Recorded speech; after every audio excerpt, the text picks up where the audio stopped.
Yep.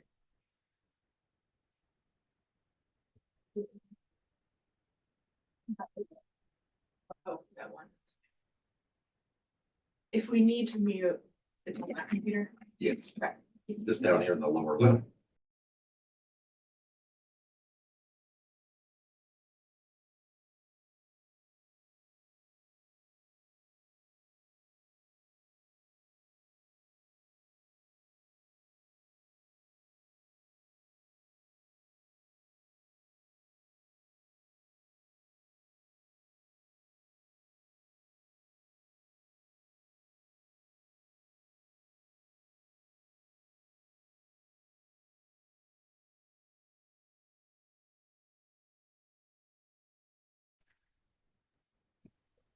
Welcome, everybody. We'll give everyone a few seconds to get here.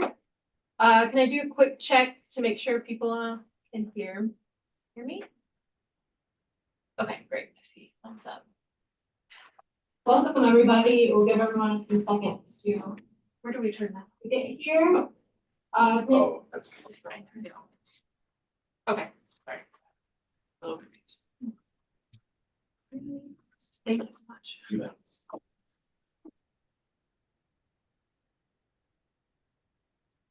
I think, okay, I want to take a quick. I don't have the list of board members.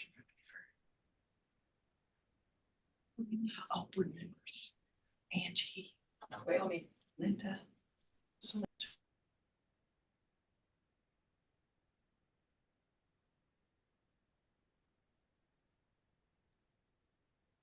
Jackie. Angie. 3, 4, 5, 6, 7. Eugene. Who's missing 2? G. Linda. Celeste. Holly. Megan. Kathy. Fantastic.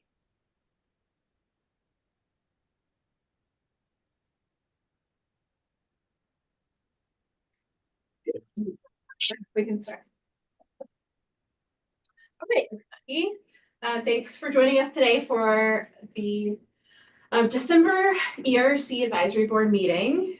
We will start by taking attendance, make sure we have a quorum. So if board members, when I call your name, if you could just help me, you're here. Angie. Here. Linda. I'm here. Kathy. Here. Jackie.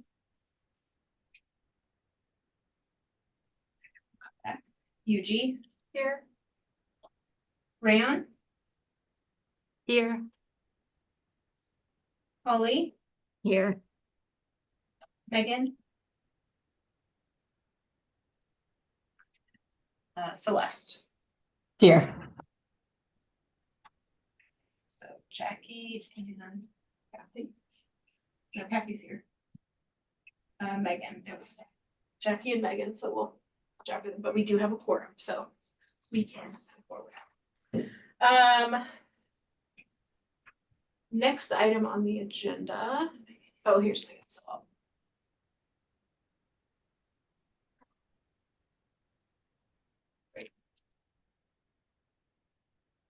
just for the record, Megan, I saw you just joined, so can you just let us know you're here?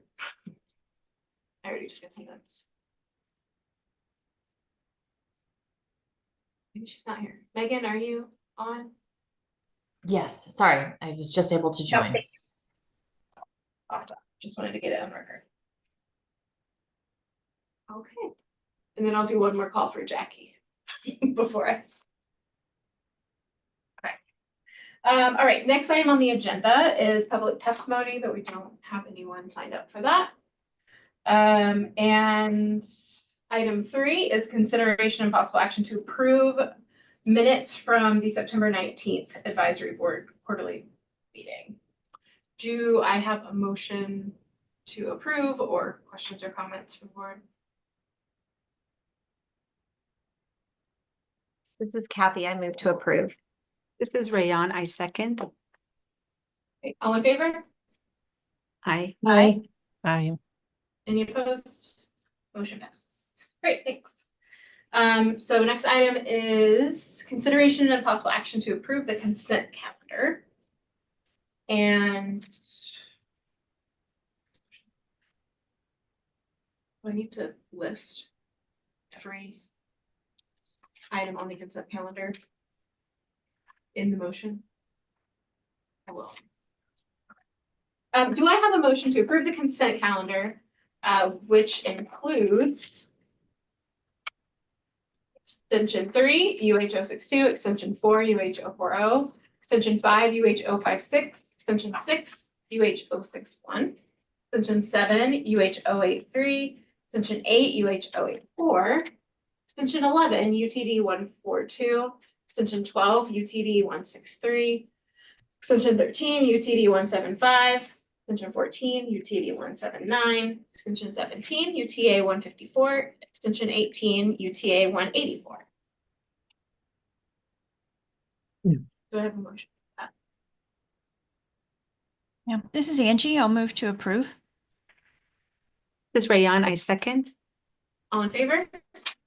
Aye. Aye. Any opposed? Motion passes. Great.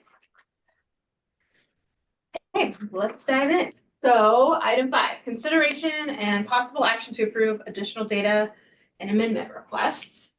So we will start with data 1 UH 030. Do we have any questions or comments from the board?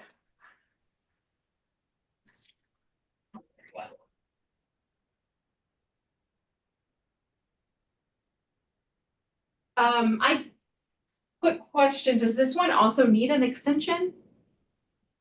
Because it looks like the end date is this month. Oh no, it's next year. Sorry. Question. Don't rush us, Melissa. Yeah, sorry. Don't rush time.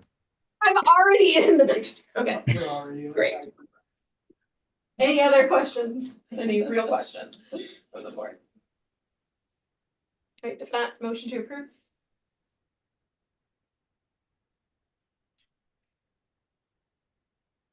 I move to approve, Celeste.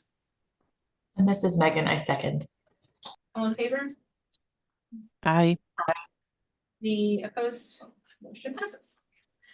Data 2 UH 033. Questions or comments on?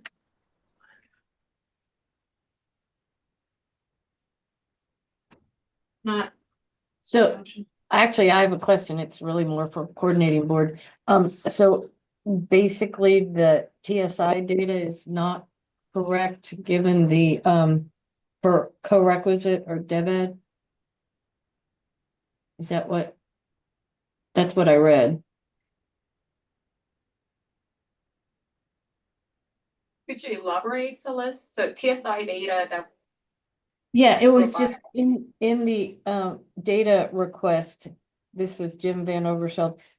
He just said that because of HB 2223, it's not accurate for co-requisite or DevEd. I didn't know that. I wondered if I should tell others that. not sure if I follow, because I understood the data request to be that because of the requisite implementation, the researchers were requesting additional years of CBM files. Yeah, they were requesting CBM 002 because the TSI wasn't correct for those students. That was my understanding. Well, the TSI is on the 2. So. Right, but I think it's that waiver or whatever, somehow it was just my question. I mean, I'm fine with them getting CBM 002. It's just that I didn't realize the regular the TSI file didn't wasn't accurate. I think it's accurate, but not necessarily as useful for this policy of co-requisite. Does that make sense? Because the co-requisite uses the TSI file is a yes, What- no Right. situation with whether they meet different ways Okay, or meet specific things, yes, no, but with co-requisite, there's more information needed, like actual TSI score. okay, no, that's Makes sense. helpful. Yeah, it just said no longer an accurate reflection of students enrolled in that pathway. Yeah, I think it's just more complicated now, Okay, but that's a good Yeah. thought. We could think about Okay. updating the TSI for. well, so I move to Or- approve. Okay, go ahead. Do I have a second? This is Kathy. second. All in favor? Aye. I, Any opposed? Motion passes. All right, data 3, UH 078. Questions or comments on this one?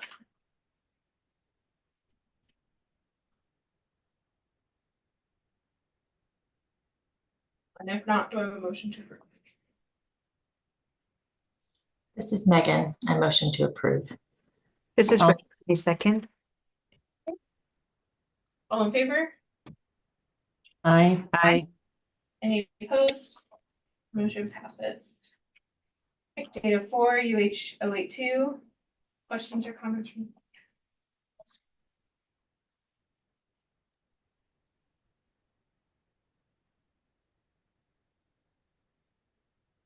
If not, do I have a motion to approve?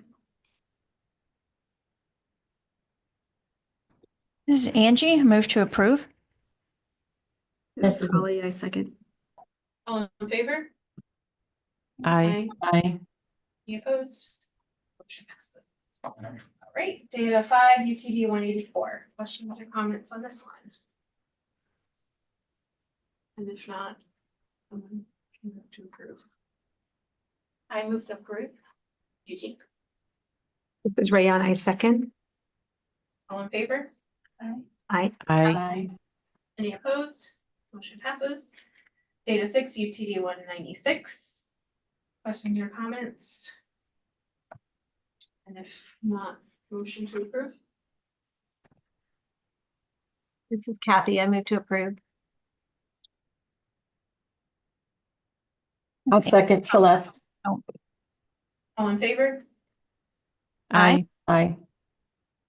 Any opposed? Motion passes. Data 7, UTD 198. Question or comments? And if not, we have a motion to approve. I'll move to approve Celeste.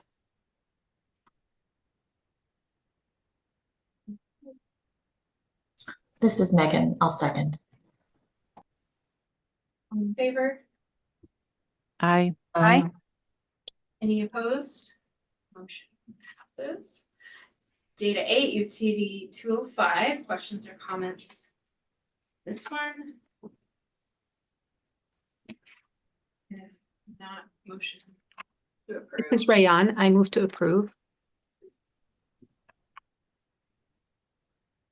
Second. I'll second Celeste. All in favor? I, Aye. Okay. Any opposed? Motion passes. Data 9, UTA 155. Questions or comments?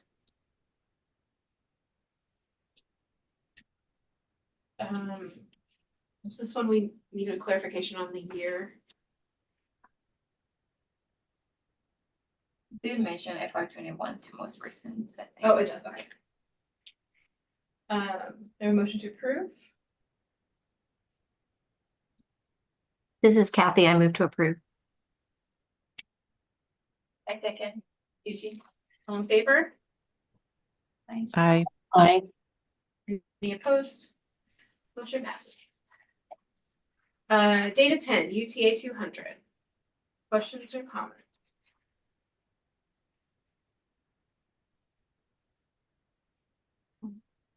And if not, is there a motion to approve?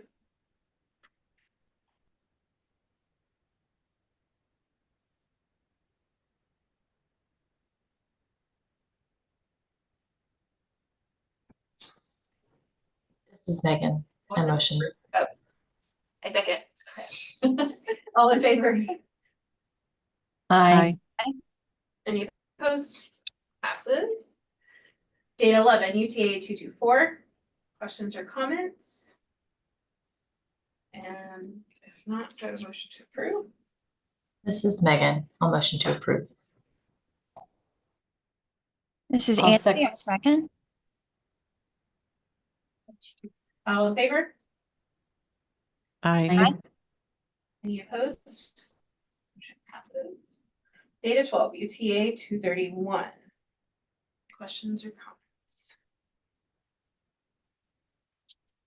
If not, motion to approve. I motion to approve. Second. This is Kathy, I second. All in favor? Aye. Aye. Any opposed? Motion passes. Data 13, UTD 212. Questions or comments from the board? Oh, wait, did I just do that one? Sorry. Yeah. That's right, okay. Data 13, yeah. Questions or comments, and if not, motion to approve? I move to approve, Celeste. This is Rayan, I second. All in favor? Aye. Aye. Any opposed? Motion passes. Nice. Next item is consideration of possible action to approve additional data request and extension request. So in this category, we have data 14 and extension 1, UH5. We have questions or comments from the board on this one.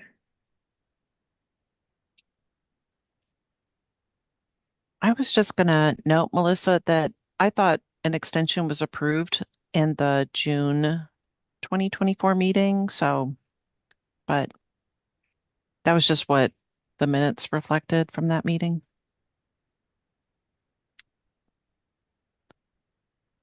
Doesn't matter. I was just gonna Okay. point out that maybe an extension was already approved, so. We will check this.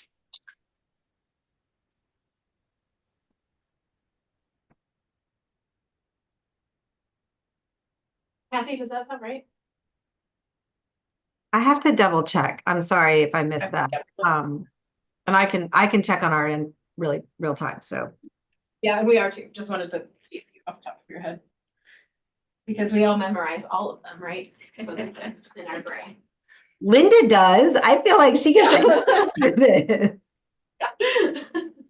I say that with awe. I want to make sure I'm clear that that is an expression of deep respect. No. Either my notes are wrong or something. So Please hold. Yeah, you said the summer one, right, Linda? yeah, the June 6th meeting. Is it not? We're looking at the agenda At the for it. moment. Oh. Yes, it Yes. was approved, Okay. For the same 5/31. end date? I think there's a clarification, so that takes it out 8 years, but was there an intention to request longer? What was We're not- approved we're in, not getting another extension. well, what was approved in June, like to what time? What was It's approved? through 5/31/2026. Through 26. And that's the same end date on this one. Yeah. Okay. But they're, So that is already, that's our current date. Yeah. okay. But we already approved that. So technically, right now, we only would be approving the additional data request. So. Yeah, okay. Thanks, Linda. for calling in. All right, well then, questions about the data request part, we already approved.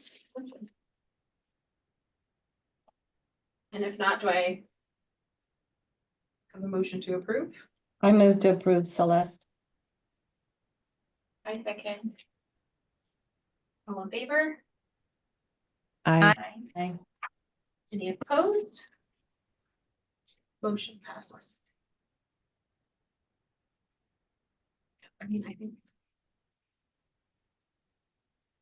All right, data 15 and extension 2, UTA 105. Questions or comments on this one?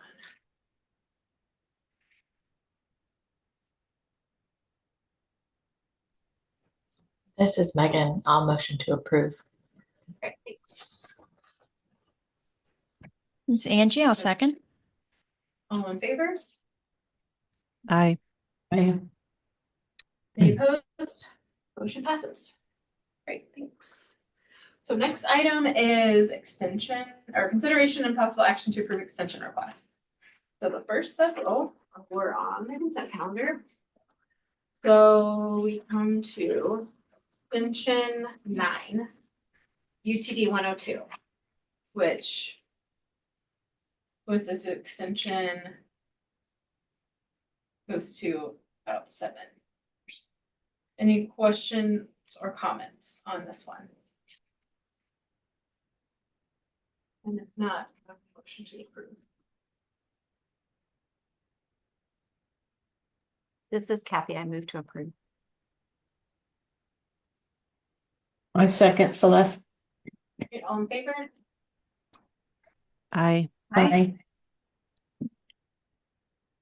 Any opposed? Motion passes. Extension 10, UTD 135. Questions or comments on this one? Have a motion to approve. to approve, Celeste.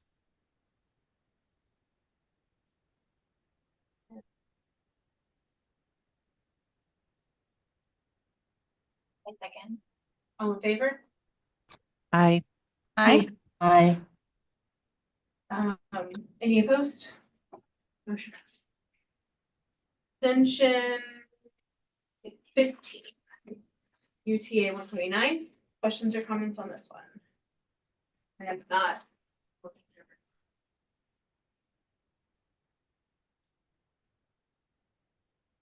I motion to approve. I second. Holly. All in favor? I, Opposed? Motion passes. Extension 16, UTA 139. Questions or comments? And if not, I want to motion to approve.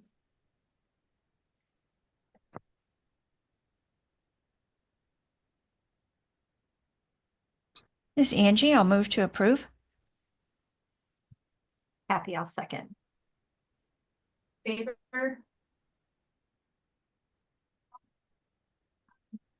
Aye. I, People are always making sure that's. Any opposed? Motion passes.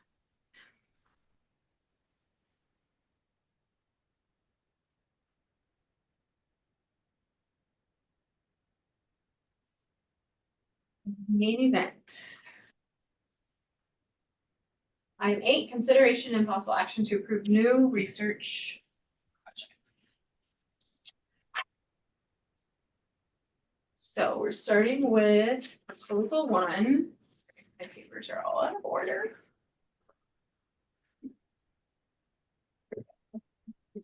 Okay, proposal 1, including remote access request UH 096, the impact of revision school-based program on educational outcomes. Do we have researcher here to talk to us about this project? Hello, good afternoon. My name is Flavio Cunha.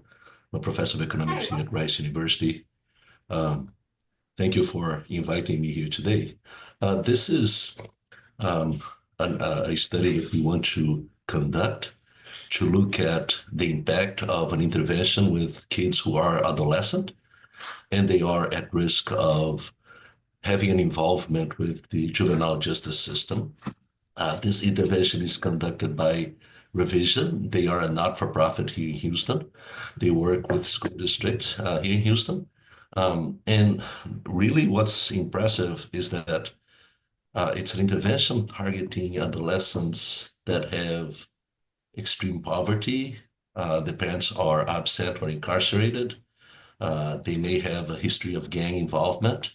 They may have been exposed to violence or drug use. And they might be food insecure, housing insecure, and so on and so forth. What Revision does is there is one part that is working directly with these students through mentoring programs, but they also work with the schools to review and perhaps reform disciplinary protocols. The number one outcome that we really want to study is impact on school retention. That is the most important outcome because these kids are extremely likely to drop out of school. The second one is behavioral outcomes, in particular, whether this participation in this program reduces suspension or expulsion rates. And then the third one is academic achievement. Is it the case that these kids become more motivated while in school? It's something that I have wanted to do for a long time. There is a lot of new research in brain development in adolescents, but there aren't that many interventions for adolescent kids, especially the ones at risk for being involved with the juvenile justice. It's three people who are going to be doing this project. I am one. My colleague, Dr. Snejana Nityanova, she's another one. And then Dr. Joy N.J., also a research associate at here at the Kindle Institute at Rice University, will do it. What we're going to do is we're going to explore the fact that these interventions only started taking place at some point in time, and then only in some schools in Houston. And then we're going to try to find students in schools that are not participating in the revision, not involved with the revision program, and then match the two of them. We have received the revision data, we have cleaned it, and the data are ready to be merged to the TEA data set. So we can actually identify the type of kids that are at risk of being involved with the juvenile justice system, but also would receive these, would be appropriate to receive these types of interventions. I think that happy to answer any questions. Thank you. Yeah, questions or comments from the board for the research? I had a quick question on long-term outcomes. You had mentioned short, medium, and long, and I Yeah. didn't know if you all wanted to, I guess, request any coordinating board or workforce to see if they advance outside of So high thank school. thank you for bringing this issue. I think that in the proposal right now is going to be only really on the short run because these kids are still in school. I would like, though, to continue doing these studies for 20, 30 years, if possible. And the reason why is because I think that there might be impacts on participation in higher education, but also participation in the labor force in the long run.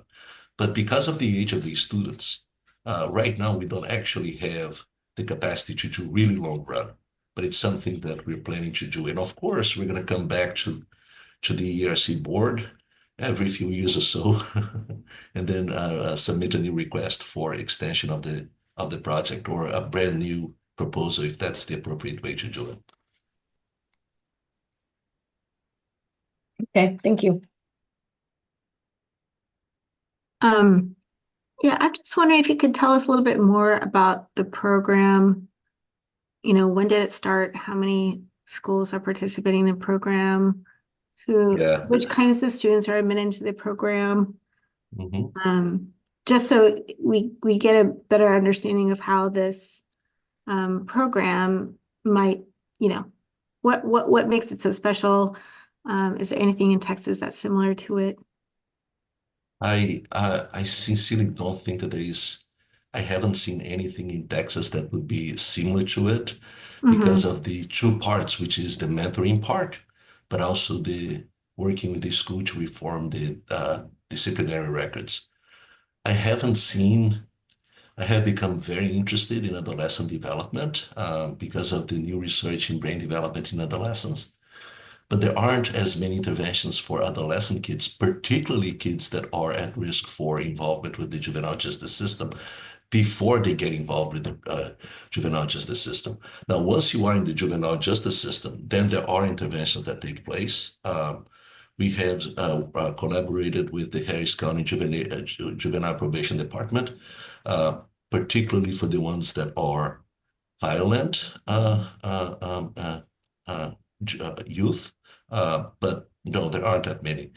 We have a breakdown for, I don't think that we included that in the proposal, but we have a breakdown.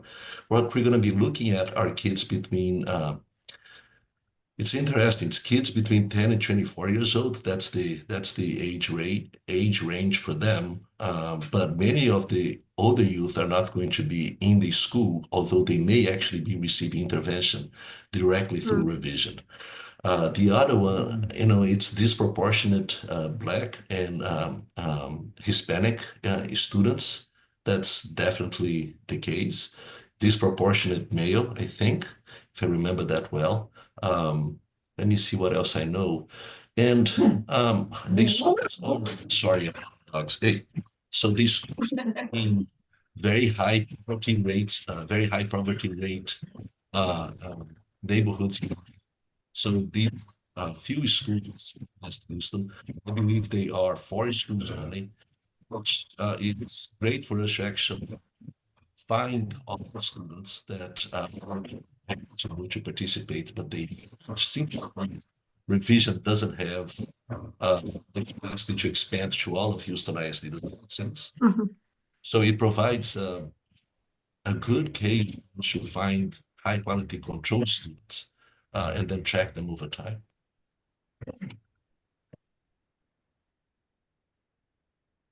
I don't know, I talked a lot, but I don't know if I actually have questions.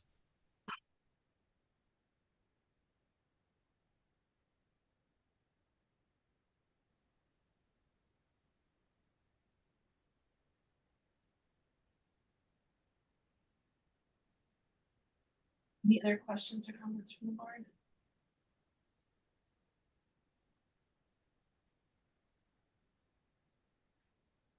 Before we talk about doing a motion, I just want to remind the board and tell the researcher as well. We appreciate all the info you gave about the supplemental data, and the board can approve with the information you gave, but that the process of sending the data and then the agencies having a chance to review it combined with the other state data will also need to happen. So the approval, if this is approved, we can move forward, but there will also be some checks from the agencies, but just wanted to. Yeah, no, thank you. You know that, yes.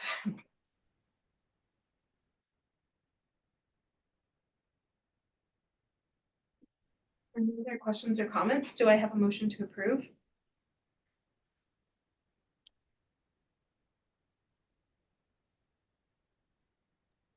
I move to approve, Celeste.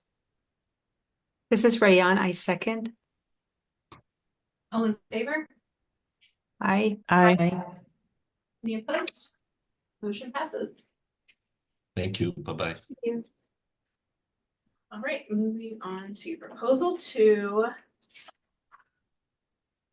Including remote access request UH 097, identifying student profiles of college and career readiness in an era of evolving state accountability. Do you have any researchers here to talk to us about this one?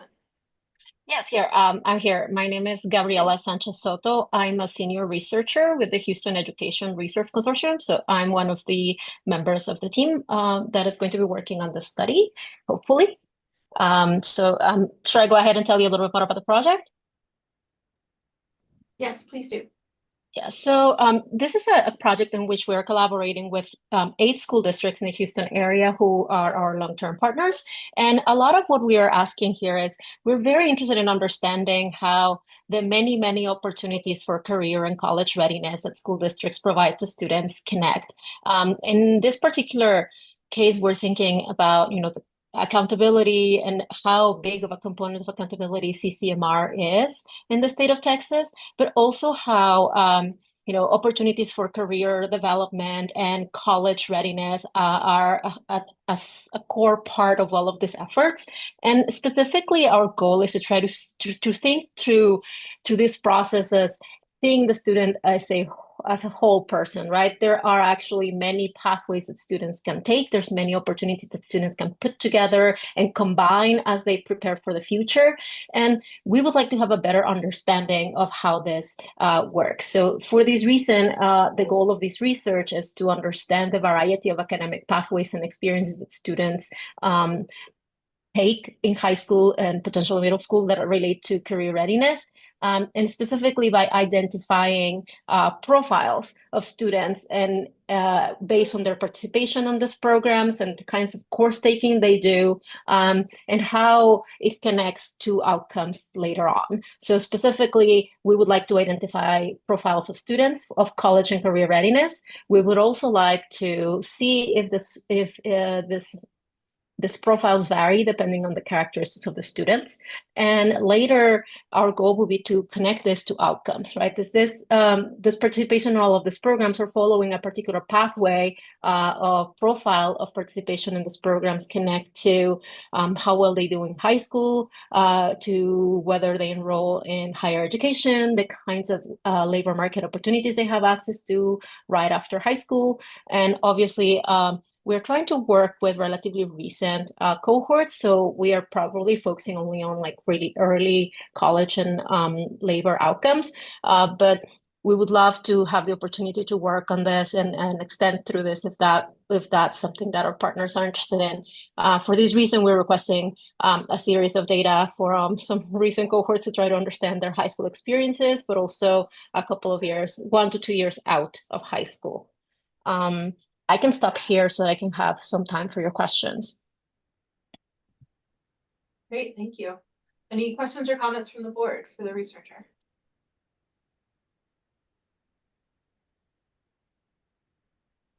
It might be very minor part, but you listed the project will take 4 years in the proposal, but the remote access says 3 years. So are you requesting 3 years of access? Oh, thank you for that. Yeah, so I think we expect to spend a little bit of time, the extra time finalizing and basically publishing our products, like, post the use of the data. Generally speaking, we spend, our time doing data analysis, but there's still like a window post the project where we finalize the products that are going to be published by the Kinder Institute or by HERC. So I would say that window is there now. Obviously, ideally, if we require more additional time of access to the data, we would probably, this is an estimation of how long it's going to take us to to do the data analysis. So which I think we just need to change one of the dates then to either. Yeah. So Suggestion, I'm sorry, this is Kathy. I'm gonna hop in. My Hi, suggestion Kathy. would be that Melissa, I can make sure that the remote access form reflects 4 years. 4 years, okay. Okay. Thanks, Kathy.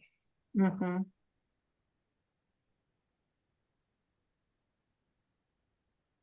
Any other questions or comments from the board?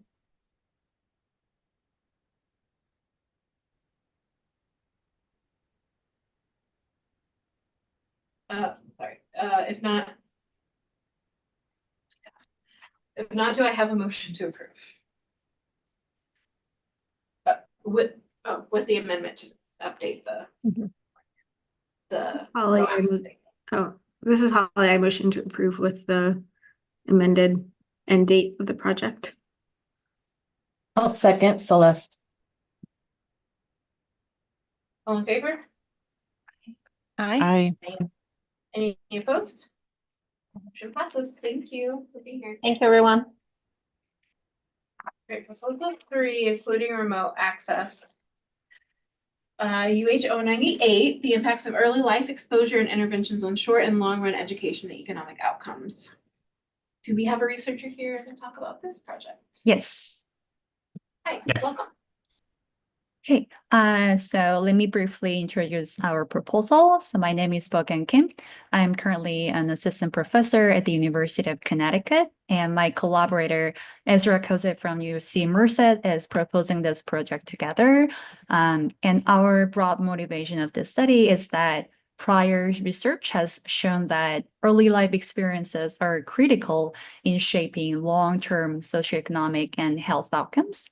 And in this study, we aim to investigate how negative experiences, such as exposure to violence and exposure to disruptive peers, and public policies such as early childhood education and early life health interventions can impact long-term educational and labor market outcomes.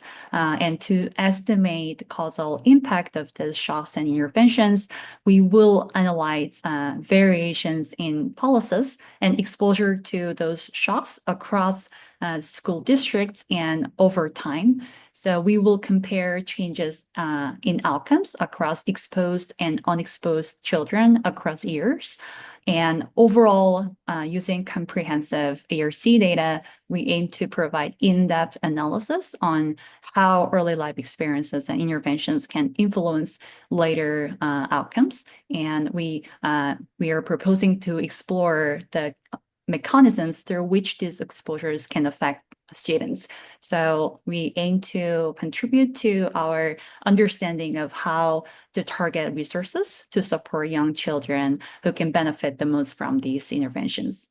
And I'd be happy to answer any questions. Thank you. Questions or comments from the board for the researcher?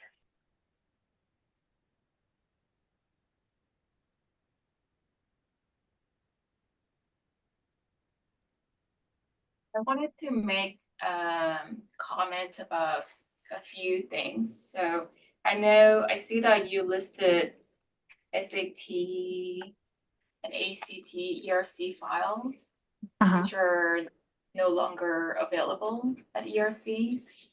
And then also I see that you are planning to incorporate many public data sets. And although they're publicly available, we'll likely ask you to submit the data dictionaries for those data files.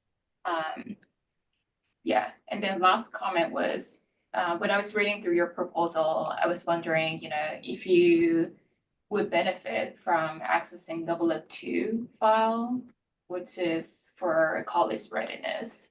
But that was just a comment. Thanks so much for your comments. So SAT score, you mean it's no longer available? What's the most recent years? SAT underscore ERC underscore. I'm referring to that file. Okay, so I'll take a look at this once more. And thanks for your comments on the public data set. We will make sure to provide all the data dictionaries for each file. We are proposing to merge in the ERC server. And the third file, I haven't thought about this, but if we can have that data set, that could be very helpful. But we will also look into this and follow up with you. Would that sound okay?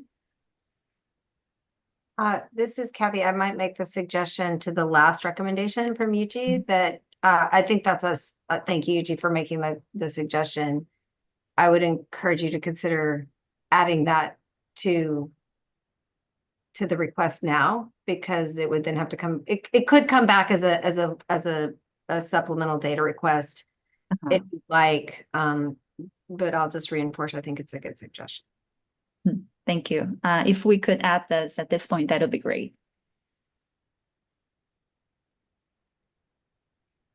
And I want to kind of second what Yuji started to talk about with the data dictionaries. I know these are all publicly available data sets, but once this information is combined with student data, it can make it you know, identifiable very quickly. So that's part of why we'll need to do the process of having the agencies take a look at these. But we'll be in contact with you Okay. about that piece. Thank you.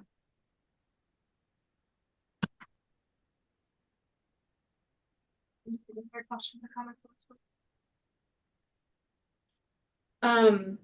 If not, do I have a motion to approve with the amendment to add the CBM 002 to this, to proposal 3, including remote access request?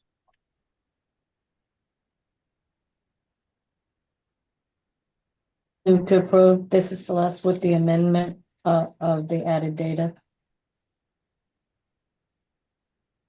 This is Rayan. I second. All in favor? Aye. Aye. Opposed? Thank Any you. opposed? Passes. Thank you so much for being here today. All right, proposal 4, including remote access request UH099, teacher turnover and the quality of students' secondary math and science education. We have a researcher here for this project. My name is Hi. Chris Redding. Hi, I'm an associate professor of educational leadership and policy at the University of Florida, along with 2 collaborators. This study has a couple of aims, really just centered around what impacts math and science teacher turnover have in secondary schools, specifically trying to understand relationship with students' learning opportunities as measured by course offerings within schools, class size, and then the quality of teachers. And then for the student level analysis that we're hoping to conduct, then really focused on opportunities to take accelerated advanced courses, both overall and then specifically from a qualified teacher. For these main analyses, we're hoping to explore both overall and then among student subgroups, as well as then across school contexts such as urbanicity, school grades, etc. Overall, we're really excited about this work just to be able to speak to the variety of ways in which schools do respond when teacher turnover does occur, whether that is, again, changing course offerings, increasing class sizes, or reassigning teachers to really understand how schools can best respond when teacher turnover does occur. So I'll pause there. I'm happy to answer any questions. Thank you. Questions or comments from the board?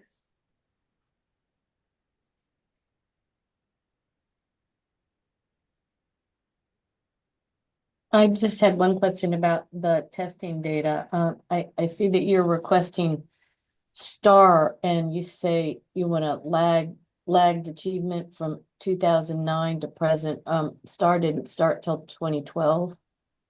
So I don't know if you want to go back, it would have to be tax testing and the STAR together, or if you don't want to go back and want to start with 2012, then that's just STAR. I think that makes sense just to start at 2012 to not have to rely on the 2 separate assessments. Okay. Thanks for that.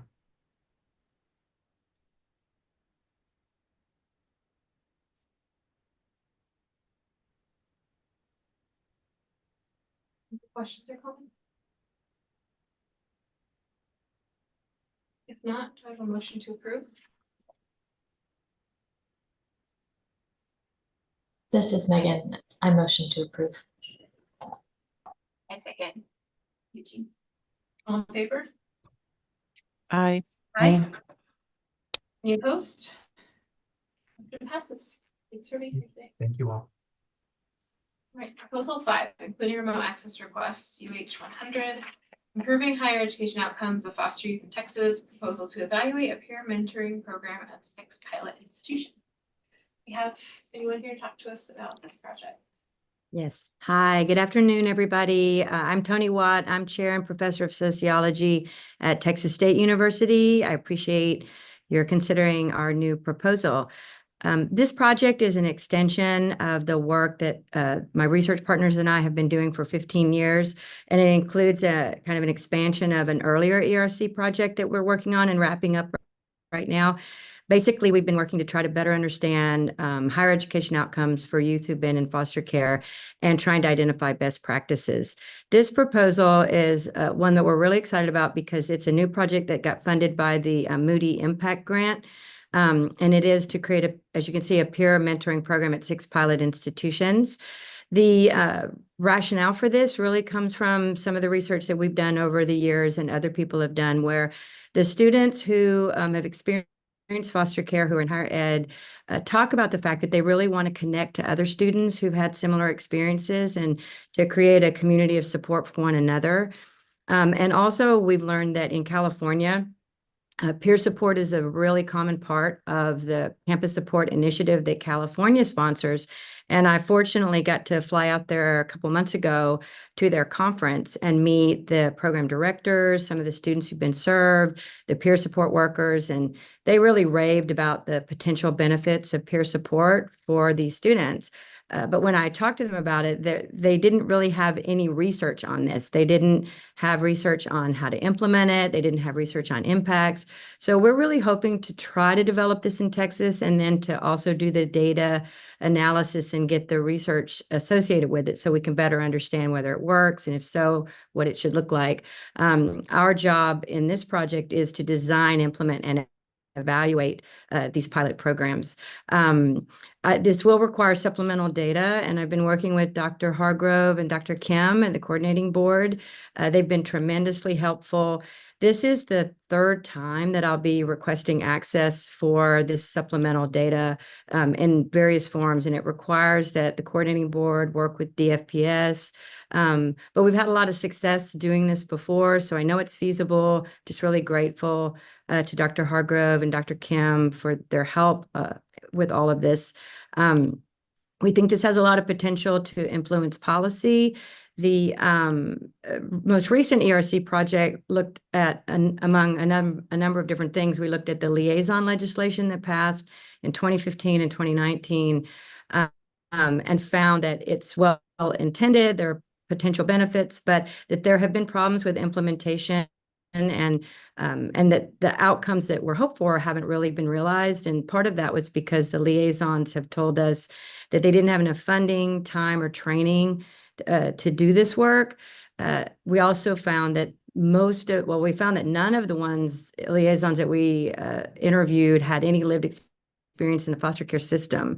So we see this peer support pilot not as replacing the liaison program, but as supplementing it. So the liaisons are going to be the ones that will hire the peer support workers, and these students will help the liaisons identify, connect with, and support the students who've been in care on their campuses. So hopefully, if it works, this will have implications for the liaison legislation in terms of keeping it and perhaps expanding it. So that's a brief overview. I welcome any of your questions on the project. Great, thank you. Any questions or comments from the board?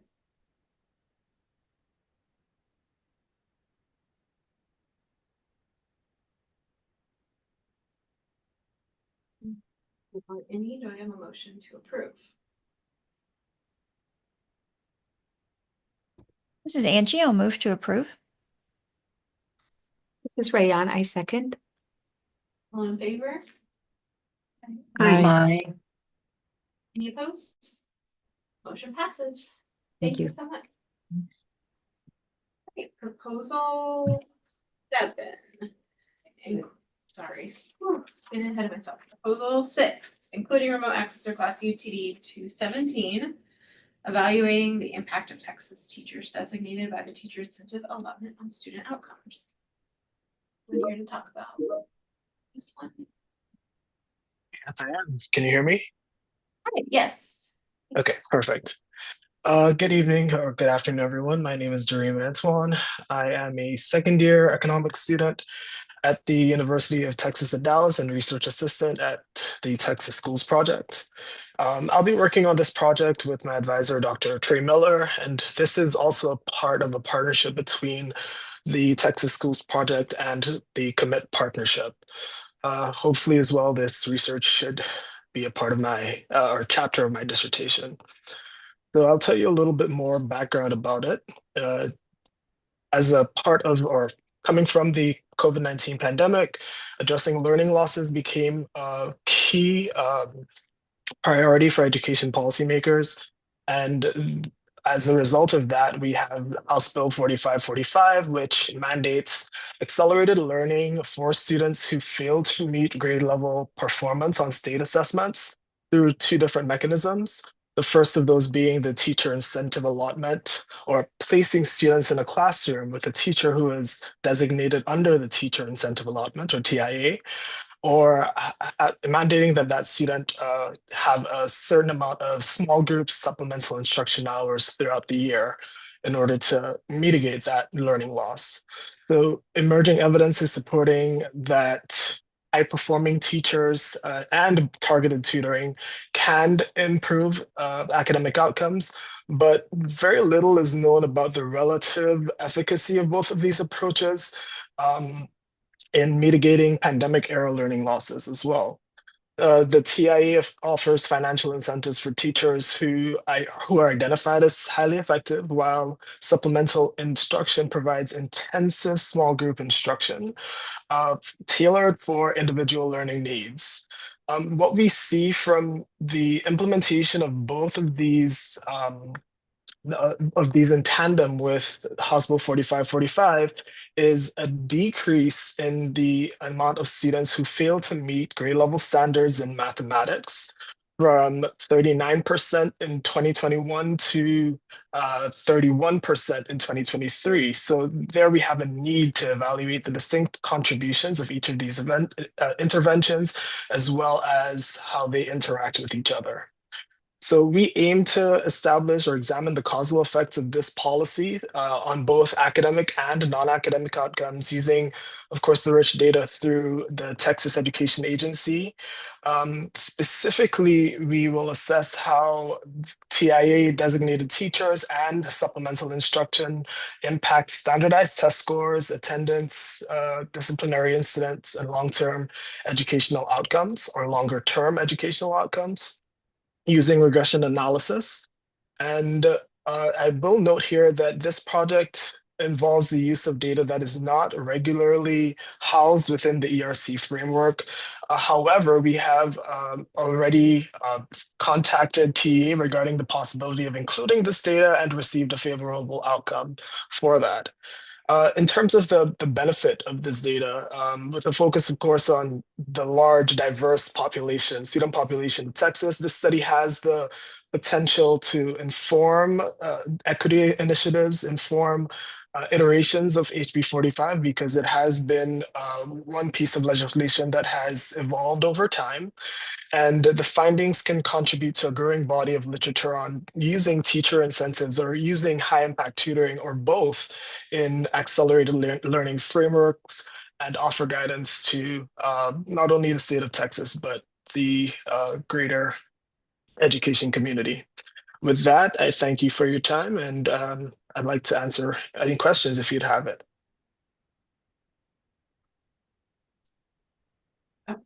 Thank you so much. Any questions or comments from the board?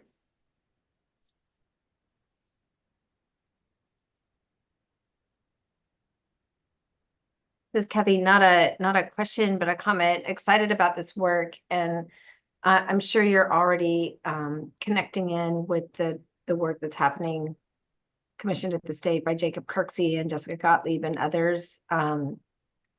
They may be good thought partners. They have other ERC projects that are related, and so that may be a good place to bounce ideas back and forth. And super looking forward to what you find.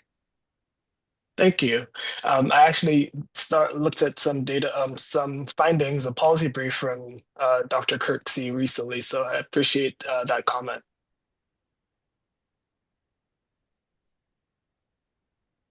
I had two real quick, really minor, that there is no high school GPA that was listed there, which is, well, just to let you know, we don't have that. And then, you know, sometimes, and this might be a Melissa question, but you're dependent on the supplemental data, is that right? to answer any of your questions. You have to have that. Because I know Yes. sometimes they have requested other questions that could be done because it's taking a long time for one of getting the supplemental data. And they've just, in the past, I had, wanted one of my researchers to add 1 or 2 more research questions that could be answered without the use of the supplemental data. If I can address that, we have talked internally with the program area, and they really want us to provide the TIA data to the ERCs. So I'm 99% confident that will happen. Okay. So And yeah, that ELO data, that is that, yes, you yeah, have that too. yeah, yep. Right, okay, So Okay. I think on this one, I think we're good, but thank you for Okay. checking. all right. Yeah, thank you, Linda, for chiming in. And Linda, I'm sorry, just to make sure I heard you correctly, that TIA data will become just a standard part of distribution. That's the intent. Yeah, the intent is to make it part of the base data. That's, yep.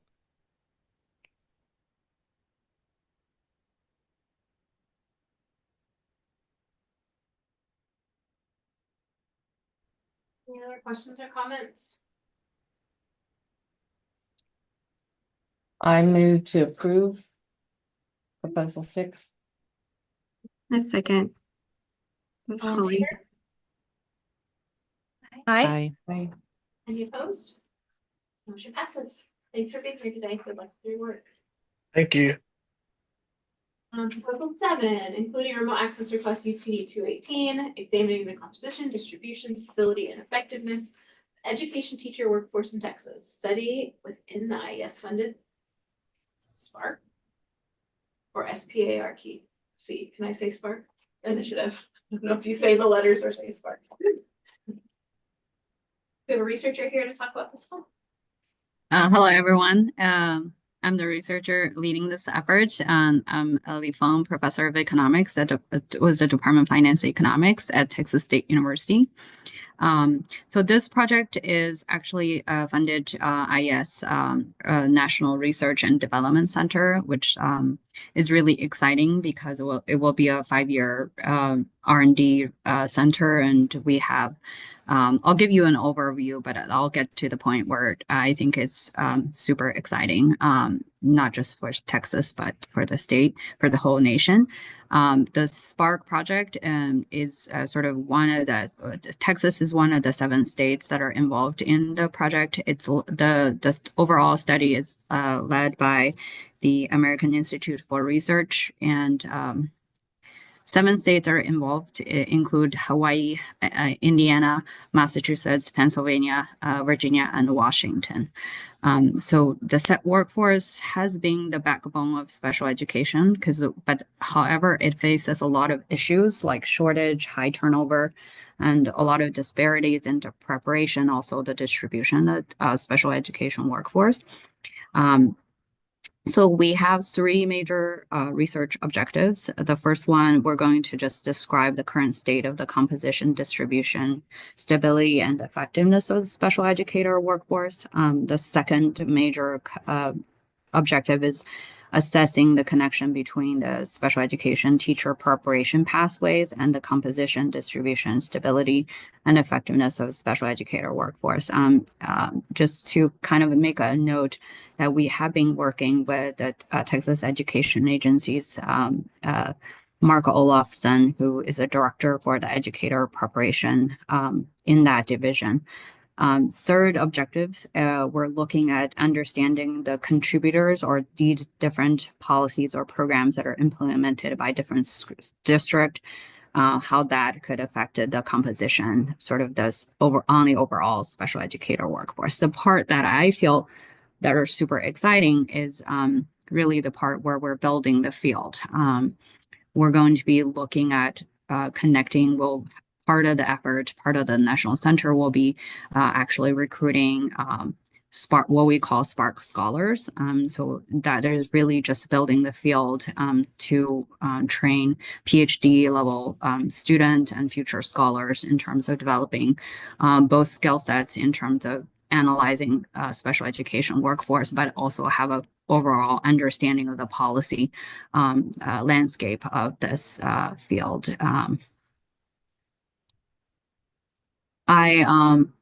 At this point, I'm welcome you all to, if you all have any questions, happy to answer that for the board. Thank you. Yeah, questions or comments from the board?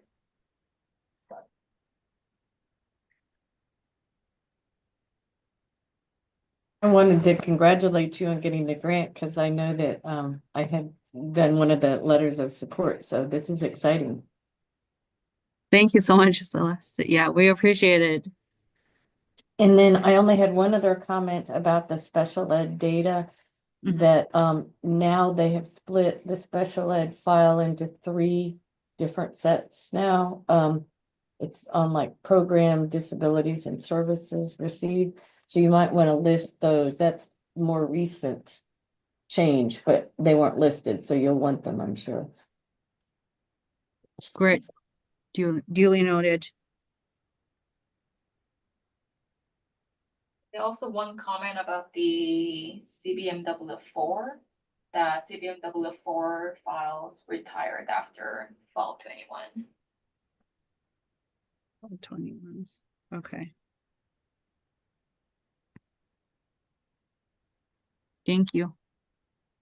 Is there like another file after CBM 004 then? Some of the data elements from 004 were incorporated into OC8. OC8. Okay, got it. I think some of the OC8 and OCS together should have, you should be able to get the same information. Great, thank you. Oh, that is not, we need to add. Yeah. So yes, we suggest you add those two. Okay. I'm sorry, can you repeat what Lee has to add to the data table or strike? Nothing to strike, I don't think. So special education files per list, common, 3 specific files.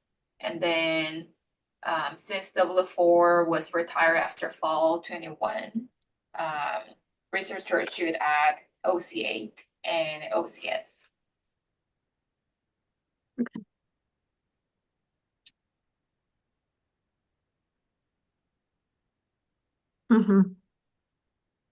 Thank you for that. Thank you. Files. Say that.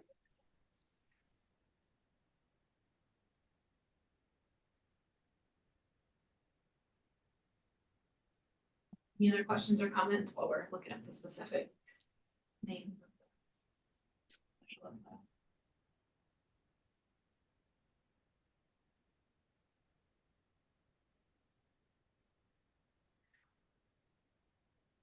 Second, please, while I get the exact names of the data sets to put in the motion.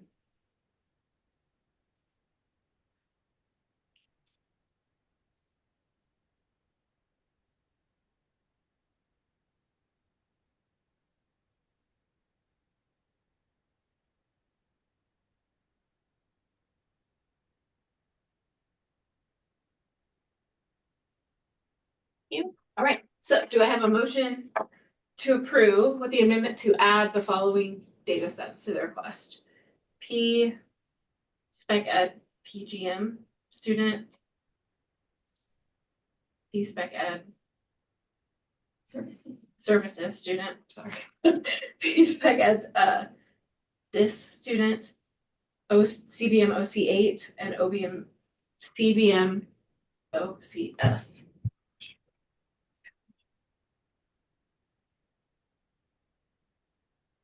So can you tell me the years related to the special education? I just want to make sure I have this right.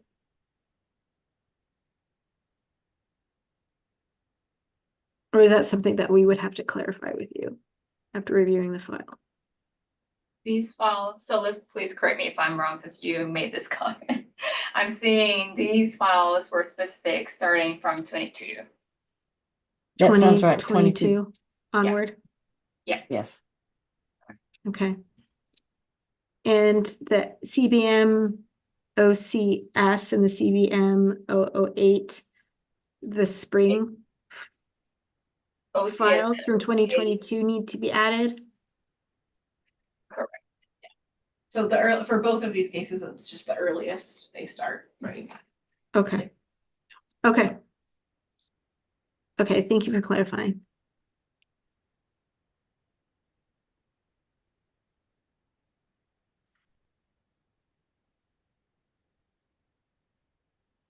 I think the motion can still stand as. You don't have to repeat it. I'll try. I motion to approve with amendments to add 3 specific special education files plus CBM OC8 and CBM OCS. Do I have a second?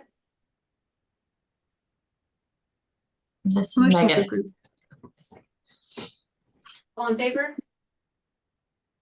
Aye. Aye. Vote. Motion passes. Thank you all. Thank you. All right. Proposal 8, including remote access request UTD 219. College credit policies and student outcomes. We have somebody to talk to us about this project. Yeah, hi everyone. My name is Ashira. I'm a third year PhD student in the economics department at the University of Chicago. And thank you for having me here today. So my proposal, as the title suggests, is I'm broadly interested in studying the impacts of college credit policy on students and their academic and longer term outcomes. In particular, it's sort of common practice in the US for colleges to provide college credit for scores earned on tests taken prior to attending college. So students often receive credit through programs such as the Advanced Placement Program, International Baccalaureate, and the college level examination programs. And to my understanding, these credit policies are generally in place in recognition of the fact that pre-college class content frequently overlaps with college coursework. That being said, like most other, education policies, there are 2 sides to sort of consider when it comes to how college credit policies are implemented. So on one hand, when students sort of receive college credit for prior coursework, they of course don't have to retake coursework that covers material that they've already seen. This could pretty much free up time for them to take other coursework, including more major related electives, and could also increase students' chances of graduating on time. And, increasing students' chances of graduating on time could also reduce the financial burden of attending college. At the same time, despite these benefits, it's sort of possible that students can forget some of the material covered in classes that they are able to receive credit for, and this could negatively impact their performance in higher level coursework. With that said, given these pros and cons, you could consider the net effects of college credit policies to be in some sense kind of ambiguous. Despite, the potential impacts that these policies have on students' academic trajectories in college and beyond, to my knowledge, there's a pretty small amount of literature studying the impact of these policies on student outcomes. And so my main goal with this study is to sort of fill a bit of that gap in the economics literature. And in particular, to do so, I plan to leverage a policy change that Texas House Bill 1992 instituted in 2015. And so this bill essentially established that public universities in Texas may not require a minimum AP score of more than 3 to be eligible for college credit, unless, of course, an institution has evidence to show that a higher score is necessary for a student to be sufficiently prepared. This was a bit of a departure from the prior system where public colleges had discretion in setting acceptable AP score thresholds. Some schools were technically already compliant with this bill prior to the policy change, which will sort of help me isolate the effects on colleges that were actually required to make changes due to this bill. In terms of why I think, this is interesting or why we should care about this is I think that this proposed project can benefit policymakers and education administrators in Texas and beyond in a couple different ways. First, the results of the study could provide policymakers with a better understanding of how college credit policies, and in particular, the way in which they're implemented or the thresholds at which they're set, affect student post-secondary outcomes and, their longer-term graduation and employment outcomes later on. It could, this House bill specifically focuses on advanced placement credit, but I think that the results of the impacts of this policy could also be generalized to perhaps other college credit policies, such as IB and the college level examination program. And finally, I think that the study could be useful for administrators and school systems. So it could provide useful information to high school counselors who are guiding high school students on what AP coursework to take. It could also prove useful to college level advisors who may help students decide what high school credit to declare and help them understand whether they should be accepting college credit in certain subjects. Yeah, with that, I would love to answer any questions that you may have for me. Thank you. Questions or comments from the board for the research? Could you clarify, I know you mentioned in your proposal that you collected data on the AP score thresholds, 31 of the 35 for your public universities in Texas. Are you bringing in that information or data as supplemental data, or is that something that you were researching for this proposal? Yeah, so I think to sort of understand the impacts of House Bill 1992 on different schools in Texas, I needed additional data, which was publicly available in course catalogs, to kind of gauge what schools had to change as a result of this policy. And so to do that, I manually scraped course catalog data for public universities. In addition to that, I submitted a public info request to the coordinating board last month because they had some of this data on hand because they released a report on House Bill 1992 in 2018. So yes, I will be sort of needing to use that data in addition to the ERC data to pursue this research question. Just to clarify, so you are merging that piece of information with the ERC data? Yes. Gotcha, okay. So I think it's not amendment, or because it's not listed as supplemental data. Oh, yeah, we could just add that as a list, or what would we call it? AP policy. AP score threshold. AP score threshold data will be merged. But it's at the institution. That's right.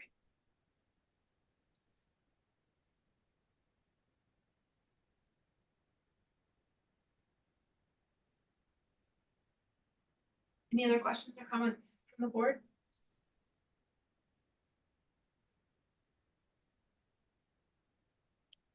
If there is nothing else, do I have a motion to approve with the amendment to add the addition of supplemental data of AP score thresholds by institution?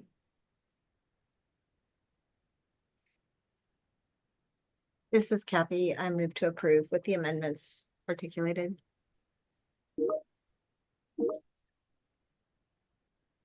This is Angie. I'll second.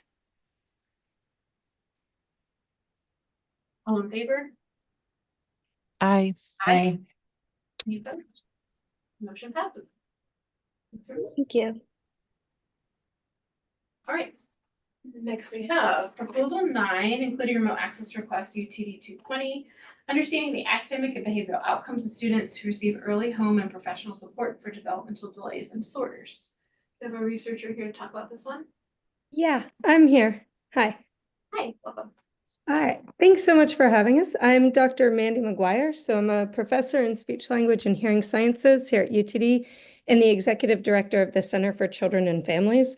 This project is a collaboration with Dr. Jackie Nelson, who's an associate professor in psychology here and our director of research at the center, and Dr. Jingyi Zhu, who is a postdoctoral fellow in the center. So as the title kind of indicates, what we're looking at is what the outcomes are for kids in schools if they've gotten support for developmental delays and disorders early prior to coming into school. So our motivation, identifying and treating developmental delays and disorders as early as possible is critical, and it can significantly increase a child's school readiness and academic achievement throughout school, even up into graduation rates. It also decreases their needs for special services like special education and ESL and even disciplinary action when they're in school. So the most effective way to identify these delays before a kid enters school is through this quick developmental screener that can be performed anywhere from infancy through kindergarten. And then based on this screener, a kid can, if they're identified as potentially at risk for delay or disorder, they can be referred for an evaluation and then potentially enrolled in intervention. Now in Texas, over the age of 3, a kid would be referred and evaluated by their local public school, and under 3, it would be through ECI. Texas currently does not have any educational or public policy that requires screenings. It's up to pediatricians, it's at their discretion, and only about 50% of kids have them, especially kids from lower income, bilingual kids, and minority kids are more likely to not receive these screeners before coming to school. That means about like a large significant portion of kids who are entering Texas kindergartens have unidentified and undiagnosed delays and disorders that can take years to identify once they're in schools and be treated. So what's unknown is really what are the academic, clinical, and disciplinary experiences of those children within school, comparing those kids who have gotten support for these potential delays and disorders versus those who haven't. Now, over the past 10 years, our center, the Center for Children and Families, has been screening thousands of children, mostly bilingual children and those from lower income homes throughout North Texas. We've flagged about 700 of them as having potential delays and disorders, and then we do this referral and evaluation process. We also provide those families with support with in-home activities that the families can do with the kids to help support their child's development. We follow up about 1 month and 3 months later to identify what they've done to support their child's development. About 70% of the families use the in-home activities, and about 30 to 40% of them do the in-home activities along with following up for the full evaluation and potential intervention for their kids. So the goal of this project is to merge our data related to children's scores, their use of in-home activities, and their use of professional supports with data from the ERC about what happens once those kids enter school. Using regression analyses, we can identify differences in school readiness, academic success, overall need for services like special education and disciplinary outcomes for those who have no supports, those who have in-home activities, and those who have a full professional evaluation.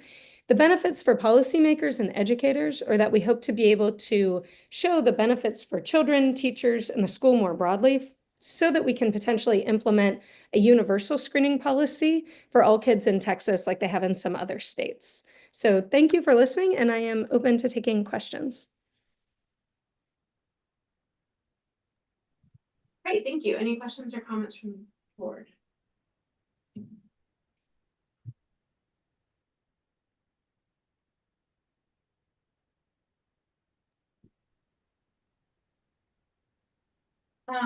First, I have a question. If you could talk through a little more about, you mentioned this meets the studies exemption of FERPA because it could improve instruction, but just wondering if you could give a little more detail about what that would look like based on, like, how could it improve instruction based on the research you're doing here?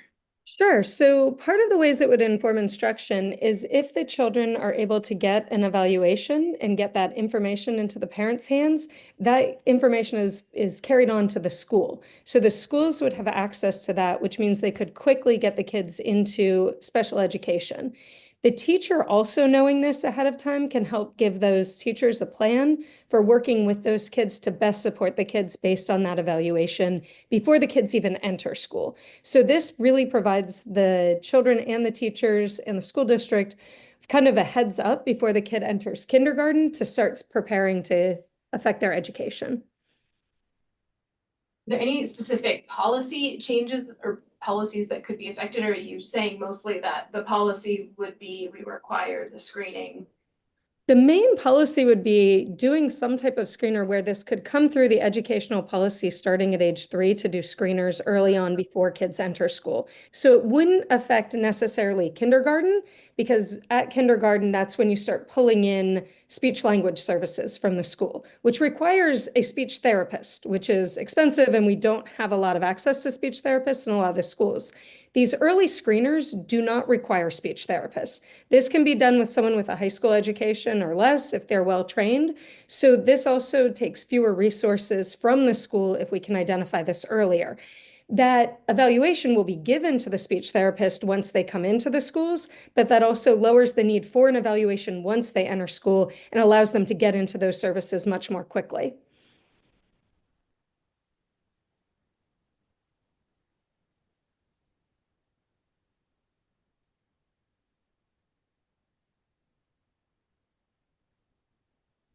Questions or comments from the board? I appreciate the clear data dictionary. I will say a lot of these are, the agencies will have to review, but that's very sensitive data. But also wanted to hear from you a little bit about how the results could be used, knowing that anything you take out of the ERC will have to be masked so things aren't re-identifiable. But, as you noted, there's only a little over 700 students that you're starting with, and then with all of this other information you're adding. So just wanted to hear a little bit about how this can still be used or how will you use it with what you're able to take out of the ERCs? So do you mean in terms of like physically, how will we analyze the data, or what will we do with our results moving forward? Yeah, well, considering knowing that the results have to be taken out in a way that is compliant with FERPA, and there's a lot of elements in here that will have to be aggregated. Yes. A lot. And so, just want to hear. Sure. Well, the questions we want to answer really can be answered at an aggregated group level. And so we plan to have this all checked by FERPA, make sure that whatever we're taking from this, from our analyses, have been checked before we share them at all to identify that it's all de-identified.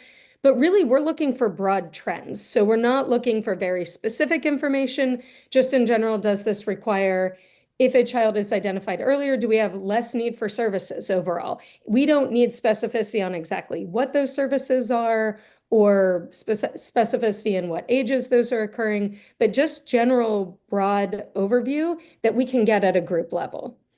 And some of this doesn't matter even what the specific scores are that the kids are getting, just generally, are they at risk or not? And then to some degree, the degree of risk. So we're looking for 2 standard deviations below the mean versus 1 standard deviation, not specific scores. And then on some measures like motor development, communication development, some of these broad categories. So we really are looking at broad sweeping patterns, not very, very nuanced specific data. Great, thank you. I appreciate your Sure. discussion of that. Any other questions? Understanding that the questionnaire is answered by the parent, I'm just curious, do you receive parental consent to use this data to be immersed for the research purpose? We did not, because we didn't know we were going to do this. So that is a great question. We do ask parents if they're open to us using the data for other research questions and if we can contact them for other research studies. So we do have consent for that. We did not specifically ask about this project, but we did leave kind of, are you open to us using this for wider research? Now, we do have an IRB under review about merging this data. So our IRB is reviewing whether that is enough to allow us to do this ethically. Thank you.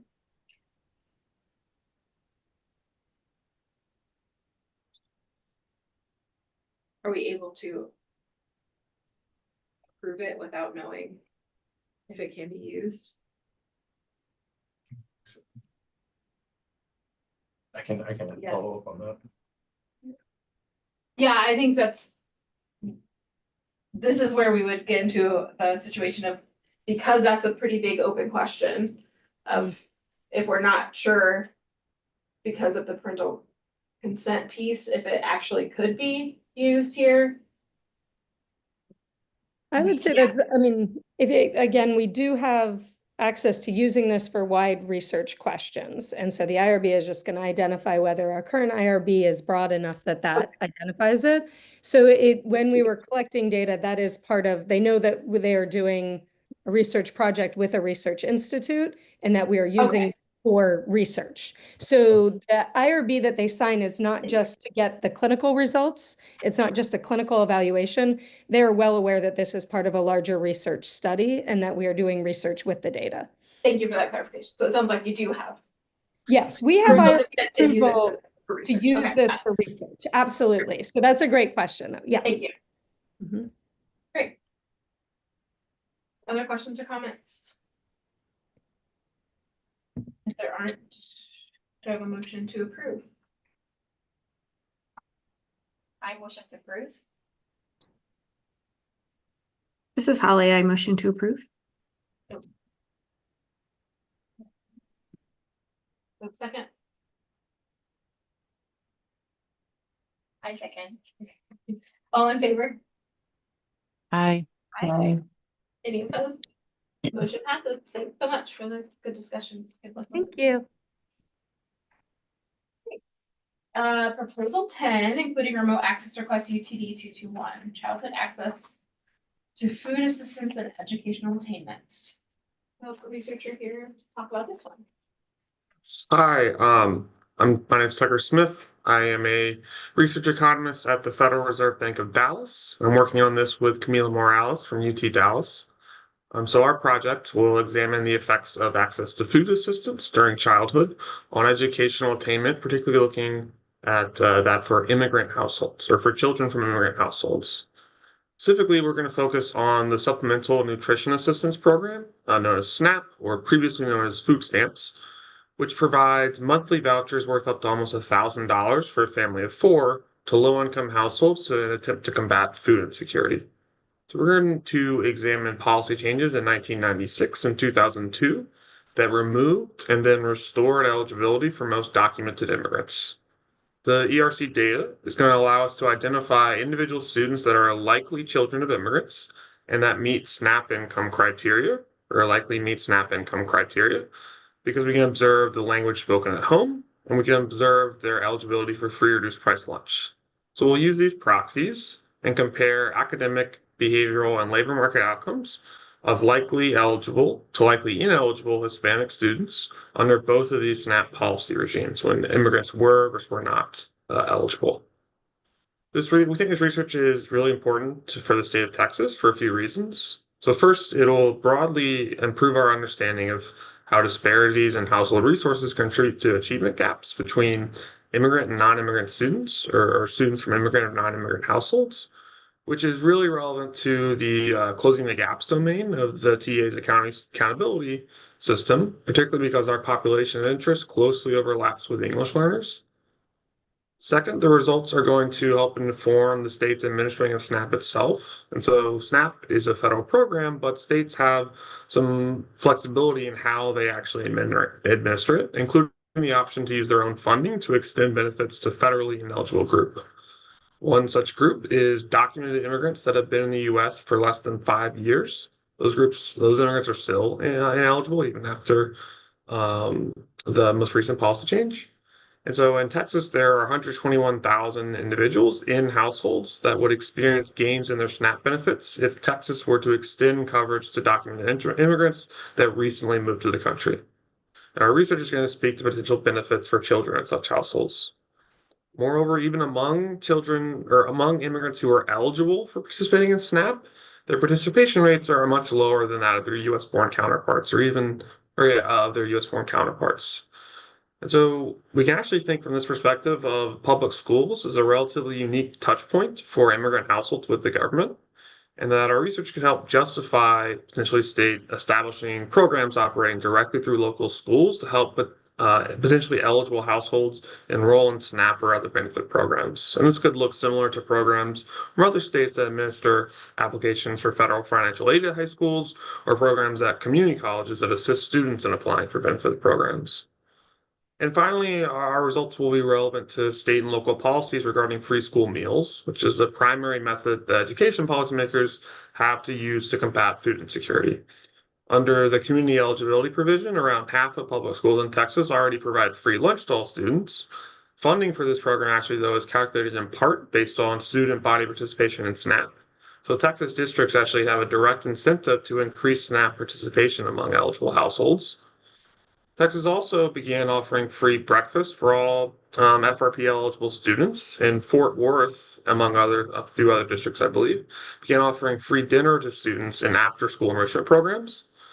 Our estimates of the effects of at-home food assistance from SNAP can also help inform possible expansions of in-school food assistance like these, like expanding after-school dinner statewide, or offering free school meals or free school breakfast for all students. And thank you all for hearing our proposal, and I'm happy to answer any questions you have. Great, thank you. Questions or comments from the board?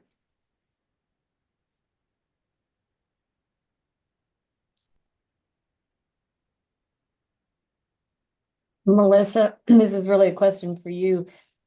We had a discussion about proxies, and I just wanted to make sure, is this?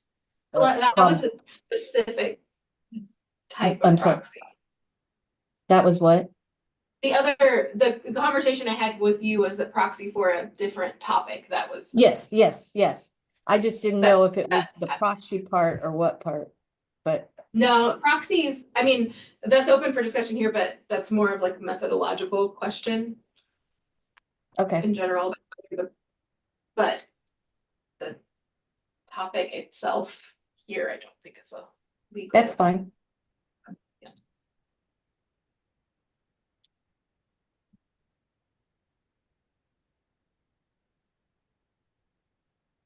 Adding on that, could you speak more on the methodology side, how you plan to use the home language or limited English proficiency or free reduced price lunch status variables to proxy SNAP eligibility? Yeah, so, ideally we want to identify students who would be eligible for SNAP if not for their potential stat, or whose households would be eligible for SNAP, not for their immigration status. And so, the best we can do with the data is to use first to meet SNAP's income constraints is for eligibility for free reduced price lunch, which is means a student's household earns less than 180 or 185% of the federal poverty line. Now, SNAP eligibility is 130% of the poverty line. So there's actually about 4% of the population earns between those two numbers. But in general, most of the population that would meet the SNAP income or that meets the FRPL requirement also meets the SNAP income requirement. And so then, although we cannot directly observe a parent's individual or a parent's citizenship status, previous literature has used this language spoken at home, which is reported in the data as a proxy.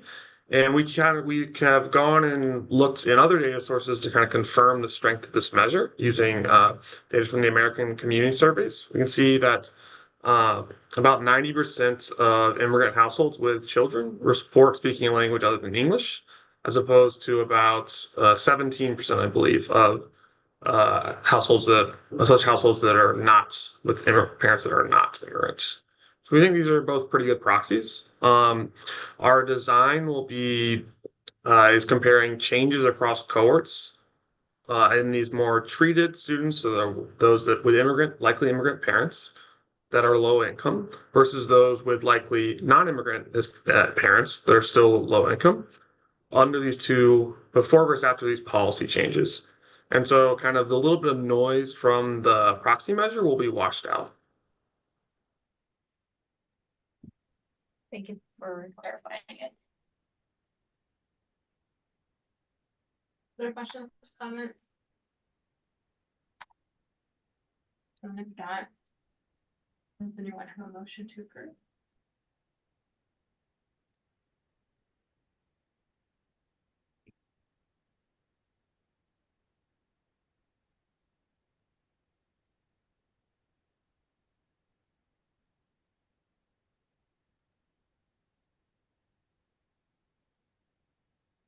This is Angie. I'll move to approve. And this is Megan, I'll second. Okay, all in favor? Aye. Aye. Any opposed? Motion passes. Thank you. Yay, thank you all. Moving to proposal 11, including remote access requests, UTA 254. The causes and consequences of educational and criminal sanctions. There's someone here to talk to us about this one.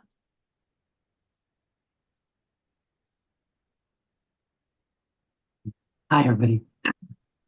Hi. I'm Eric Chin, and I am here as along with my co-author team, Felipe Gonzalez, Elisa Jacome, Steve Mello, and Emily Weisburst. And our project proposal is to try to understand more about sanction and disciplinary policies in two key contexts. Specifically, we want to look at the impact of in-school suspensions, and then we also want to look at the impact of criminal arrests as well, using the wonderful data that the ERC has available to it. So we're going to take two different empirical approaches that I'm just going to briefly describe very broadly, and I'm very happy to talk about any detailed questions afterward. But our two specific approaches, first, to study the impact of in-school sanctions, what we're going to be doing is trying to look at teachers and then make comparisons across students who are going to be exposed to teachers with differing propensities, tendencies to give suspensions and other forms of in-school discipline. And so this is similar to the next approach that we're also going to use to study arrests as well. And so turning to that question, what we're going to be doing is bringing in some external data into the ERC to study the impact of arrests. And so specifically, we have a data set where we have some individuals who are going to be arrested and then other individuals who have interactions with police officers. And then to try to understand the effects of arrest, we're going to be making comparisons across those two different groups when they're exposed to officers that have different propensities to arrest individuals, although both groups of individuals will be having interactions with the police. And we're going to be relying on several different data sets in the ERC. We're going to be using the K through 12 education data, the higher education and workforce data, and then there's also Texas DPS data as well that we are hoping to use to be able to do a comprehensive analysis that looks at impacts in terms of the schooling context and in-school suspensions, in terms of grades and other outcomes like that, and then later life outcomes for both of these projects, where we'll be looking at things like enrollment in higher education and then workforce outcomes as well. And we hope that our project will have some policy relevant findings, because the work we're pursuing here is going to potentially inform educational policies, thinking about alternatives to suspension policy or complements to the sort of disciplinary regime that schools are pursuing out there, and maybe some insights to how to develop targeted interventions as well. So that's just at a very high level what we're trying to do in this project, and I'm happy to talk about any specific questions that the board has. Thank you. Questions or comments from the board? Yes, I noticed you asked for from the TWC data for county of employment and residence county, and those fields are in there, but that's not actually what they show. They show the same data, and it's just the headquarters of the employer. So it's not even the individual location. So I would not use the county data in the wage files. Okay, that's a great detail. We did not know that, and that's not essential to any aspect of our empirical design, but it's just good to know that, that field is not helpful for anything we want to do. And I think it's going to be clarified on a new website. I'm not sure when that goes live or if it is now. But yeah, it should be clarified in the future. Yes, next month. Okay, yeah. Any other questions or comments? I had a couple of questions. I don't think the TEA data ties a suspension to a teacher, so I was wondering how you were going to achieve that connection. And then my second question had to do with the FERPA exemption for the conviction data, and I didn't quite understand how that was meeting that exemption. So could you talk a little bit about those two things? Elisa, do you want to talk about the FERPA component? Well, Elisa, do you want me to go ahead and answer the first question first? Okay, all right. So Linda, thanks for your questions here. So the first question is about suspensions and teachers, and I'm not surprised that, this data availability thing, you have lots of different schooling data sets out there, and they may say that some student is enrolled in some class and they have some teacher, but then, there's suspension data that's independent of that, and it doesn't tell you who gave the suspension.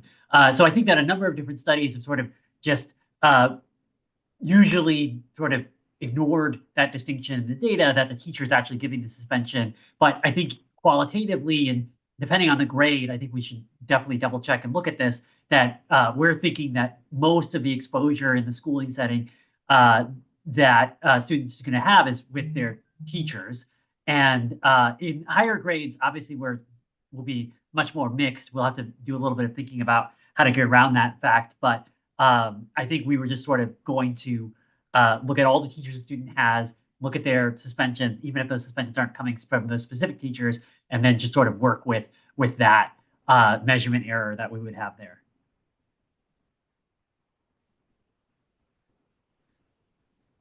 Kind of seems like a big measurement error.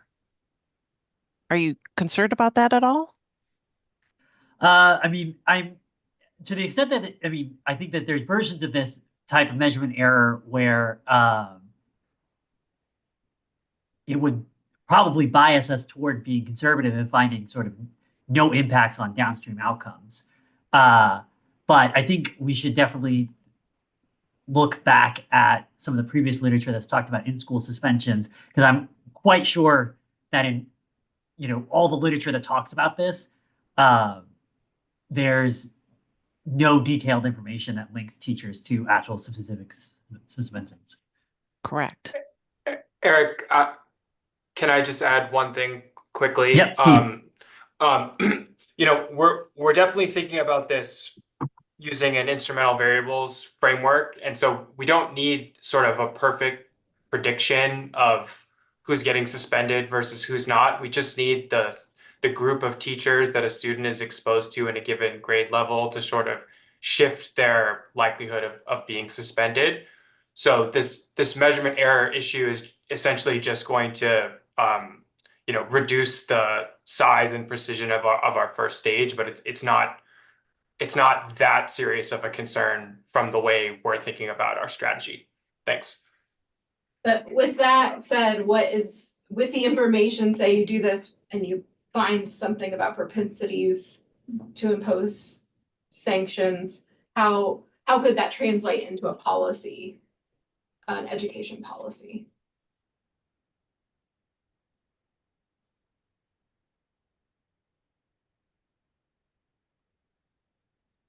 Or is there a policy that could be affected by that type of finding? I think we think that there's potentially going to be some amount of measurement error here. That might bias us away from being able to detect impacts of this. That's true of any other research project that ever exists. I think even absent of the error, I think I'm just asking in general for this question, like forget about error, but whatever you find from this question about looking at teachers and in these questions, how could that be translated into a policy based on what you find or inform policy? Eric, I do you think mind if oh, go ahead, Steve, if you want. I think we're thinking about this as having two potential important lessons for policy. One is that, you know, our strategy is going to identify the impact of suspensions for these what we might call like marginal cases.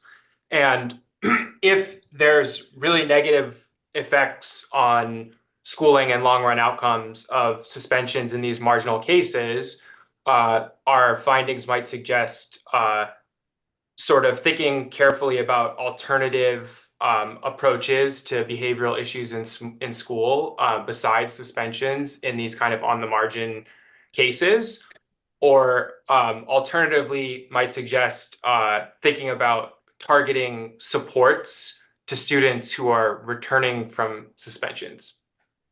Oh, I'm just talking specifically about this teacher piece. So even without this error that's introduced about teachers, how does any finding you make about a teacher's propensity to impose a sanction affect a policy? Sorry, we're thinking we're thinking about using the teachers to identify this impact of suspensions, and we think knowing this impact of suspensions has the policy implications that we just outlined. We're not sort of advocating a policy lesson specifically related to teachers varying in their suspension propensities.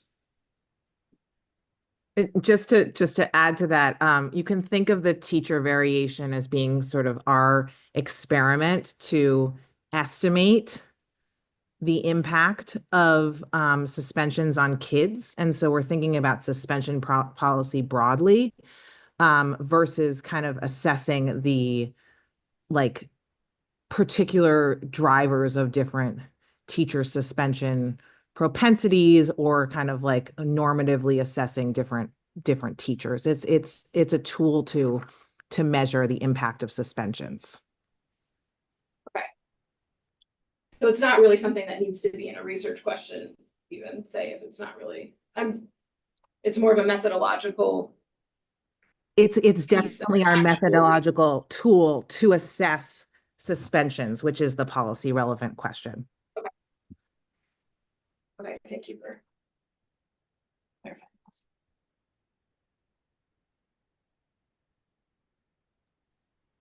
Could you speak a little bit of how the differences in enforcement propensities across police officers, how that is important in education research and relevant to the policy? Or is that similar to the teacher discussion where you're using it as a method? I think it's very similar to the discussion that we just had about teachers, where the sort of policy relevant question here is what's the impact of getting arrested for for young people on their educational and workforce trajectories. We use the different arrest propensities across police officers as a way to identify causal effects. It's a methodological tool here as well. I also want to make sure we get to Linda's second question, and I'm sorry, I already forgot. That's so deep into the teacher. This was related to the FERPA statement, to circle back on that, I think we think of it as for both the in-school suspensions and out-of-school suspensions, we view it as really helping us understand the effects of these sanctions on the educational trajectories. And in particular, we think one very important part of the analysis will be to see if there's specific groups of students that are more versus less likely to be affected. And if so, whether targeted supports from schools or administrators could be provided to help students stay on track and not potentially derail educational trajectories. So in that sense, we view, even though the arrest part of the analysis might seem slightly more disconnected and more related to the criminal justice system, we're really thinking about how it can shape educational trajectories and potentially help inform targeted interventions or other support systems. And so in that sense, we view it as, really contributing to that knowledge about education and being similar to the in-school suspensions from the FERPA standpoint.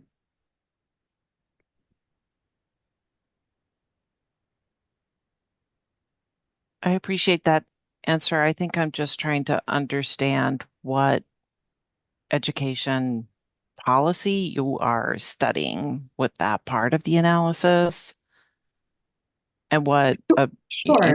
yeah. So I guess we think about it more as,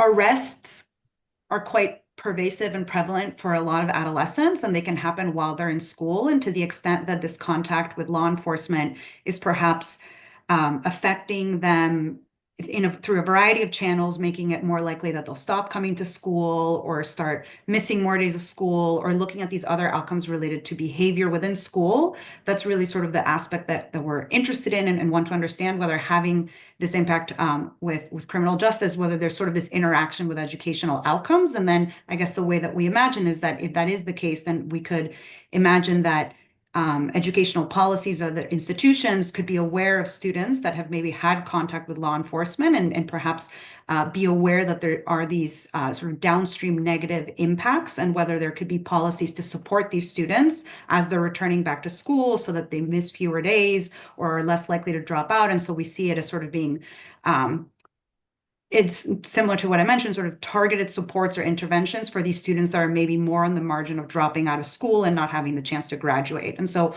although it's a little bit at the intersection of both education and criminal justice, we think it could potentially have really big impacts on these students' educational trajectories, which could then in turn really impact their likelihood of going to college, enrolling, and then proceeding to have, better economic outcomes more broadly.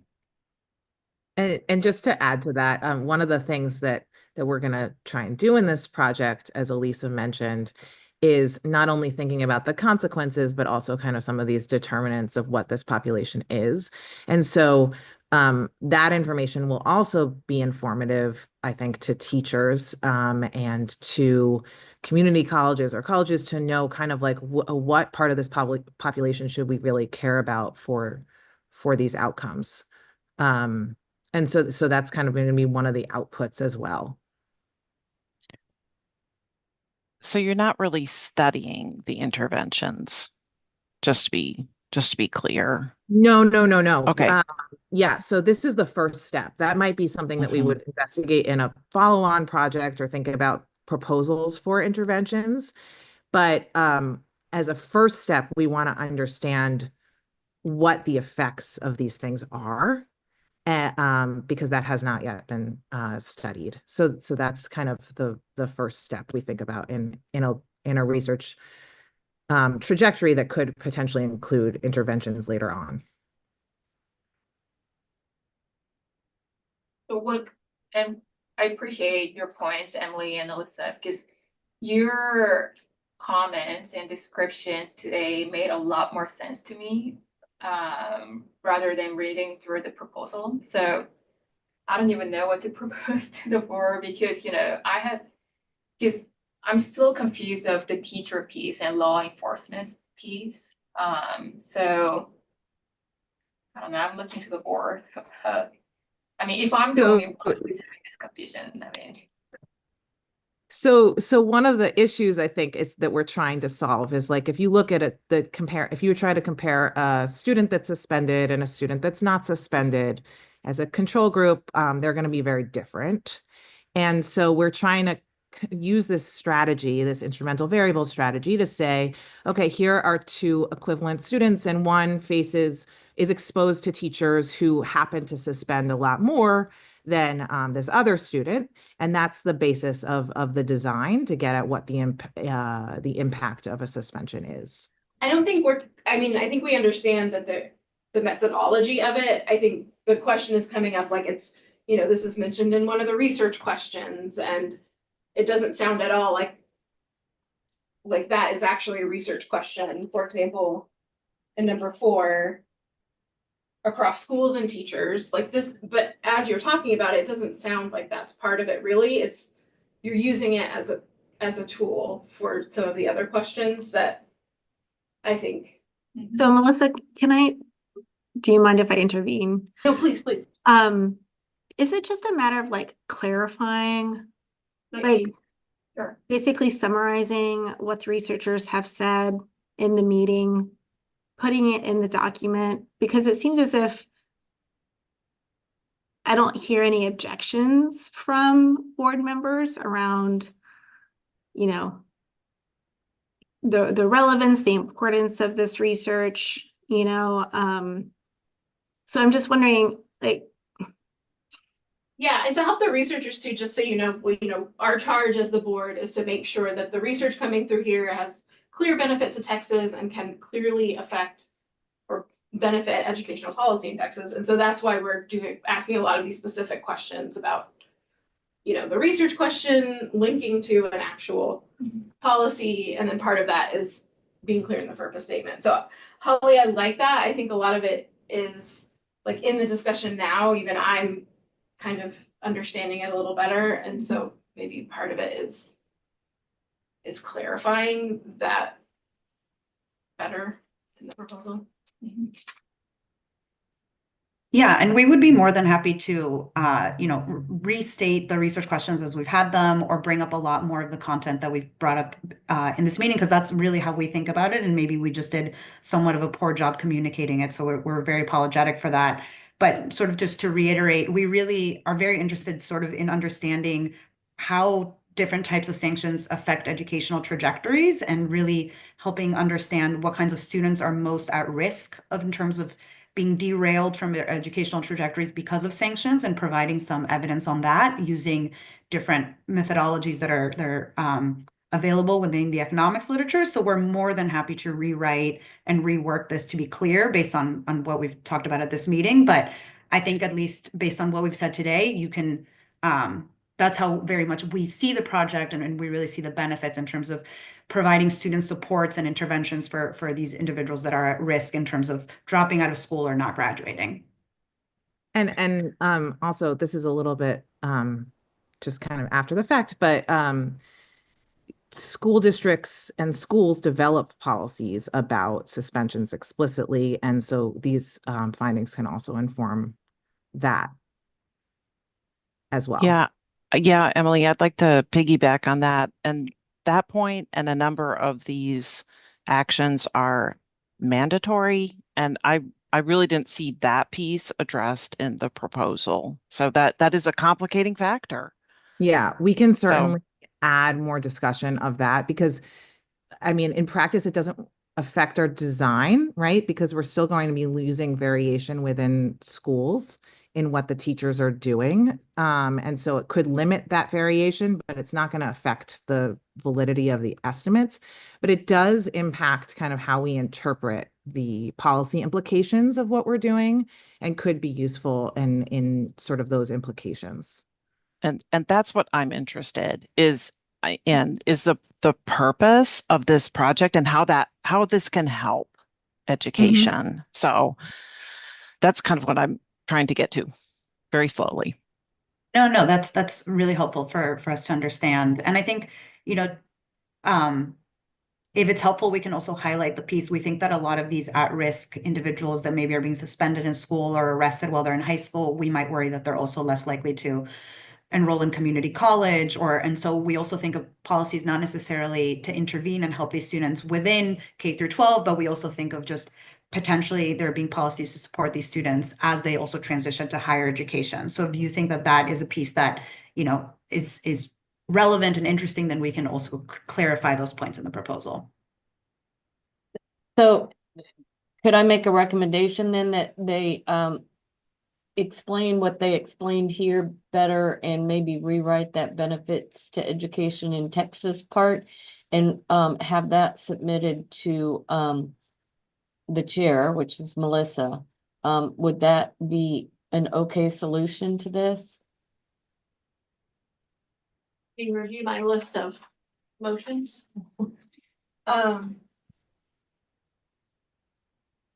Yes, but that requires us to be really specific about what needs to be changed. And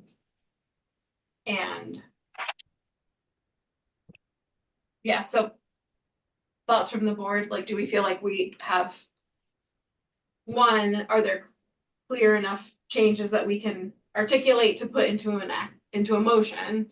And then two, the board would need to be comfortable with it just coming back to me and not back to the full board.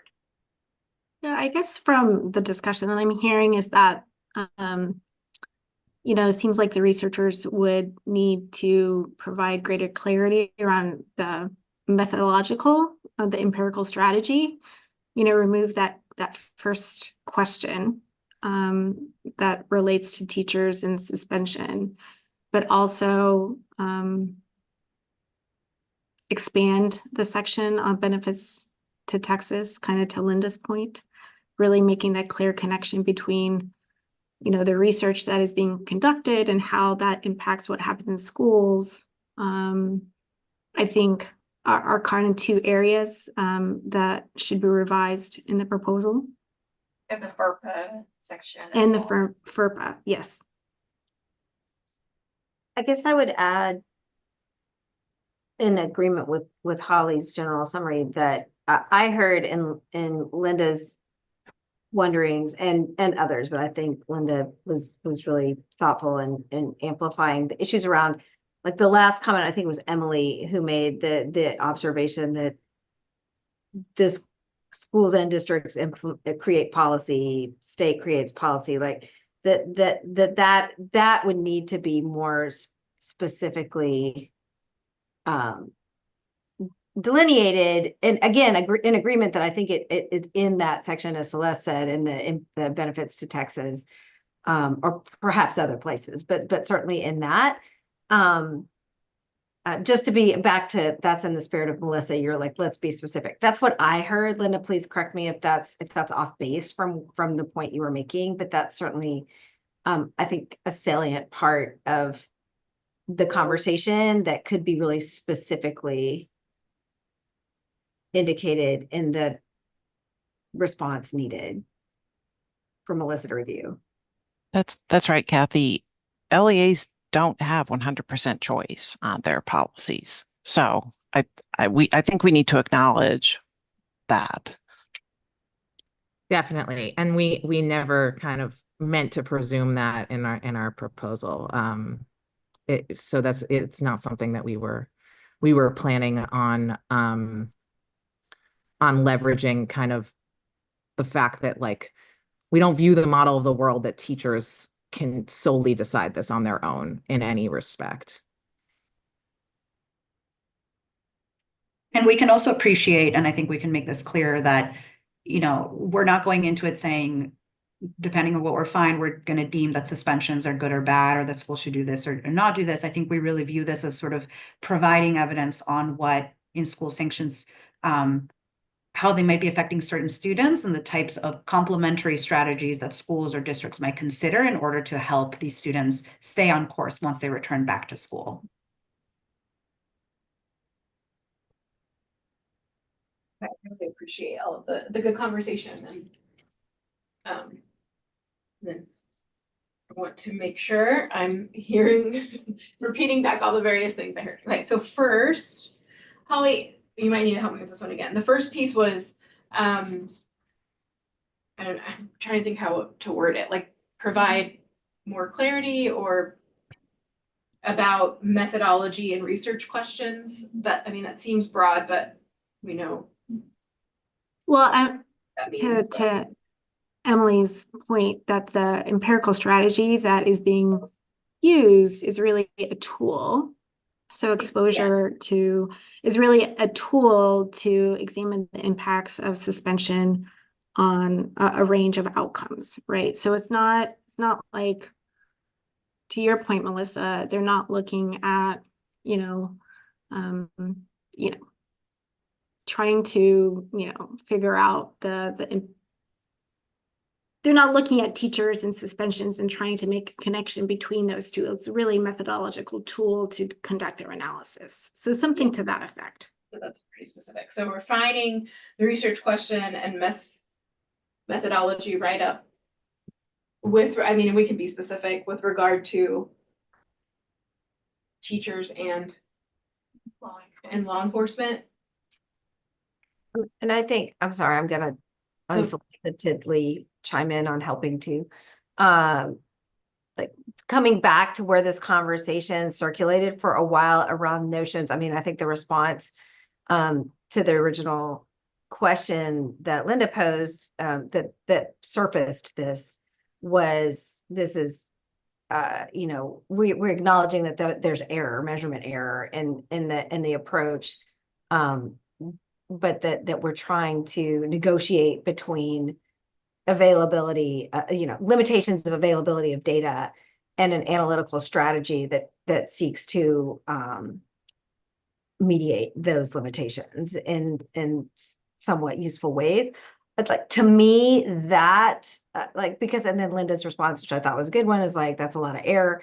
Are you comfortable with that amount of error? Right. I think that like situating a richer dialogue in how you're making sense of all those parts. So to me, it's both the clarification of the methodological approach and the recognition that in that strategy, there remain limitations that are being really carefully attended to in recognition of the ways in which outcomes are understood and implicated with respect to policy. Because this also, to me, ties to this through line of there are pieces of this work is important to look at. There are pieces of this work that are outside of the influence or control of the folks who are at the center of the analytical work, right? And so how you reconcile that with respect to ultimate policy contributions, I think is important. No one else may agree with me on that, but that's just this is my observation of how this is Really thoughtful. Knitted together. Yeah, that makes sense, Kathy. Thank you. I will say I'm getting, as we discussed, I'm worried about this being me approving it with all of this discussion, and just want to throw out there, we do have a special called meeting, Celeste, if we allowed this to just come back up as an additional one. What do you think That about would be that? fine with me. That's in Okay. February. Yeah, rather than putting it, sorry to say it like this, putting it on me. Well, just because I really value you all of your discussion and want your eyes on it too, I think. And so I would like to bring it back to the board and for the researchers, again, like this is very important work and we just want to make sure it's clear how it meets the benefit of Texas, and we just so happen to have a board meeting coming up quicker than usual. Right. I think that's a good solution, Melissa. Yeah. Thank you. Yeah. No, we're more than happy to do that and whatever deadline is necessary before that February meeting, we're happy to, you know, really work on those points before then so that hopefully all of this is much more carefully and clearly detailed in the proposal. Great. I just want to thank all of you for all the very thoughtful questions and engagement with the proposal. We really, really appreciate it. Yeah, thank you so much. And by way of that, I think I would like to motion that we table. Is that Table. what? Yay. We don't always get to table, but we can table today. Kathy. That's my motion that we take. I second. All in favor? Aye. Aye. Any opposed? Motion passes. Thanks so much for the researchers for the really good conversation. Looking forward to seeing it again very soon. All right, moving to proposal, what, 12? 12. Put your remote access request UTA 255, the effect of college and career planning courses on post-secondary outcomes. We have a researcher here to talk about this. Hi, everyone. Can you hear me? All right. Yes, yeah. Okay, great. Hi, my name is Carissa Grano-Jobman, and I am a PhD student here at the University of Texas at Austin. And I thank you for your time. With great anticipation, I've been, getting excited about this. But just to explain my research a little bit, So in order to give students more support for post-secondary planning, the TEA approved a course of innovation known as a college and career planning course back around 2014, in which students explore post-secondary options and often complete applications within the context of a classroom instead of meeting with their college counselor, on a frequent basis. So over the last 10 years, many schools have adopted this course to increase guidance capacity. However, little is known about the effectiveness or impact of these courses across Texas, or even on a national scale. There have been little studies about specifically college and career planning courses.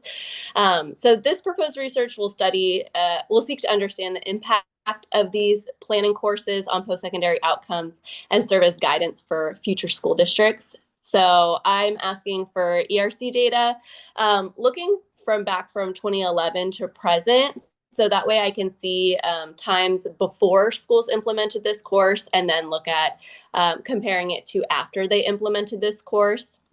And essentially I'm looking at 3 research questions.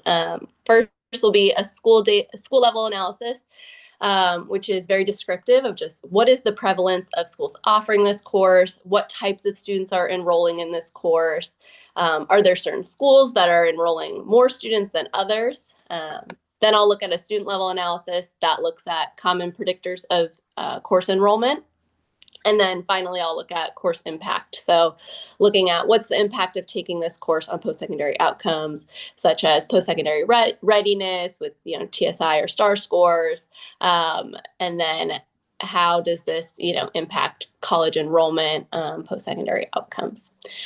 So basically the benefit to Texas for this study is really by understanding more about this course taking and the effectiveness of this course, it can provide guidance for more school districts to adopt this course, or for us to further research this course and understand in what context is it working well, with what student profile is it working well, in a way that the TEA can continue offering this course or make adjustments to the course. Great, thank you.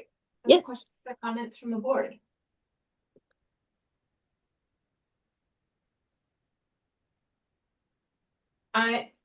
We have a quick comment about Apply Texas data.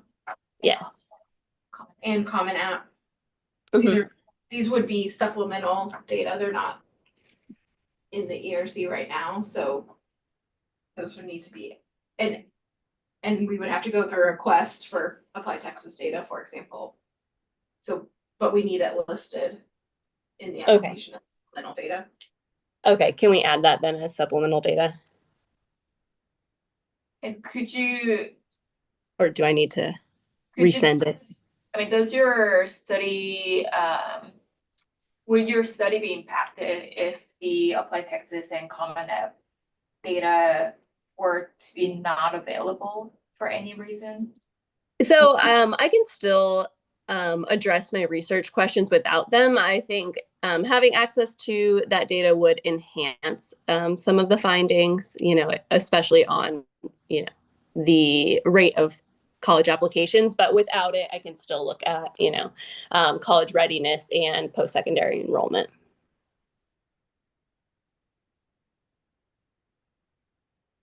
So what would we just amend to add list of supplemental data, Apply Texas and Common App. FAFSA and TAFSA completion status, where's that from? I can't get that at the individual. Sorry, just going through. So is the FAFSA and TAFSA data you would pull from at the aggregate level?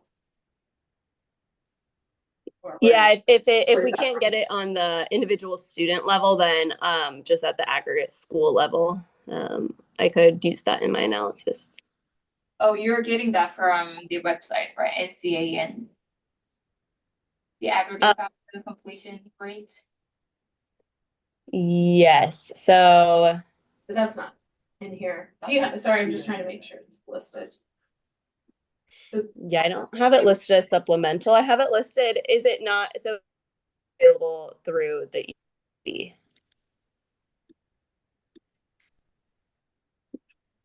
Is it?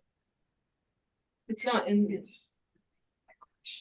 But wait, student level completion is not in ERC. Neither is Apply Texas. Okay, so or Common App. neither.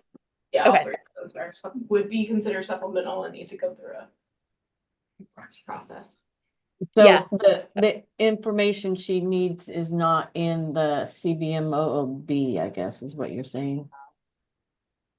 FAFSA completion rates, no. But I think we have to note here that she listed on her proposal that she was planning to get the aggregate FAFSA completion rates from the website, Yeah. NCAN website. I see, yeah, I No, see. that's good. Oh, sorry, that was Linda's comment. Linda was suggesting a way to get Good, it at good, the okay. aggregate level. I see, sorry. Yeah, apply, or, I mean, the B could be used for some information for universities. So the B is an option as well. Is it listed on the table already? I think so, yeah, yes. So that's, yeah, even without the applied taxes, so you'll have some admissions data. Right. Okay. Yeah, so I think the amendment is adding information on the supplemental data that you're asking to bring in. Yes, that'd be great.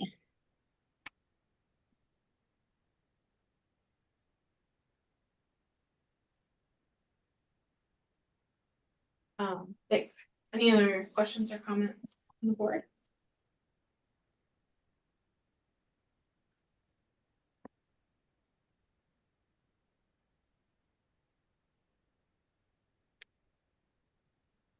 Okay, then do I have a motion to approve with the amendment? The researcher adds supplemental data information about Apply Texas, Common App, and FAFSA TAFSA completion. I motion to approve, UG. Second, I second, Kathy. all in favor? I Any opposed? It passes. Great. Thank you so much. Okay, proposal 13. Including remote access requests to UTA 256, dual credit dosage design, components, predictors, and relationships with post-secondary outcomes. You have somebody here to talk about this project? Yeah, I'm here. Hi, everyone. First of all, happy holidays. And thanks to the advisory board in particular for your service and dedication to the state of Texas. So I very much appreciate all your hard work. So, of course, dual credit is a very hot topic, as many of the proposals on the agenda reflect. Obviously, there's been a lot of research on dual credit thus far, but I would argue that there's been less attention on this idea of dual credit dosage, and specifically how dosage might moderate the relationship between participation in dual credit and subsequent outcomes. As we know, there's varying approaches to offering dual credit, from students taking standalone courses while they're in high school to models like early college high schools, where students can take to 60 credits and earn an associate's degree, and many models in between, and targets for students to earn 50 credits or 30 credits in high school. And yet I don't think we have a great even description of kind of the variation in dosage across schools, particularly in comprehensive high schools outside of the models like early college high schools. So one phase of the work is really just dedicated to understanding and measuring dosage. Of course, the most simplistic approach would just be to count the number of dual credit courses that students receive. But even in my prior research, I looked at the specific subjects of dual credit courses and tried to measure how many dual credit courses students measured in specific subjects. But then there's also different combinations of dual credit courses that students can take, and CTE coursework versus traditional academic coursework. So one phase of the project will really be examining dual credit dosage and trying to figure out the best ways to measure it. And then the next phase is to examine the relationship between dosage and subsequent outcomes. And there, what I hope the results provide is some evidence of how this relationship between dosage and post-secondary outcomes might vary based on the specific outcome you examine.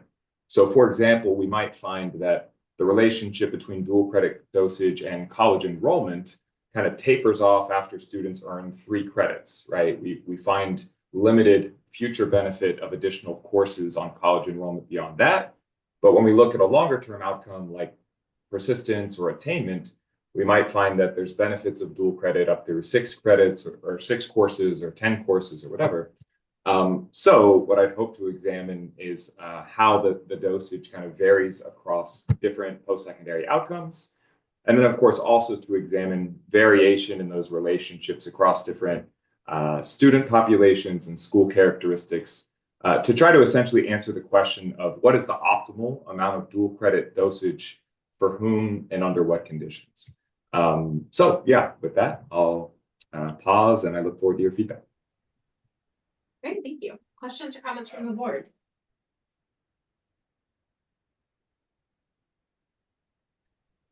Oh, and I'll just note one hopefully minor error in the data request table. I did request test score data, but one, I specified STAR exam scores, but because I'd like to go back to earlier cohorts, I actually need the TOS and the TAX assessment data as well. So I apologize for that error. And I'd actually prefer to go back to 1996 in terms of test score data, so I can have even back to like 5th grade assessment scores. So I apologize for that oversight on my part. So the year, I'm not looking at the data table, the years are right, it's just the listing of the exact test. Or you want to go back to 1996, you just said, sorry. Correct, yes. But also need to add. Yes, the other types of assessments, not just STAR. Sorry about that. Thank you. Any other questions or comments? It does look like you have STAR and TAX in your table. But the date might need to be changed then, 96. Okay. Yeah. Thanks. The version I'm looking at only has STAR for some reason. You have the more updated version than I do, Celeste. I don't know how that happened. I guess. I probably updated it. Thanks.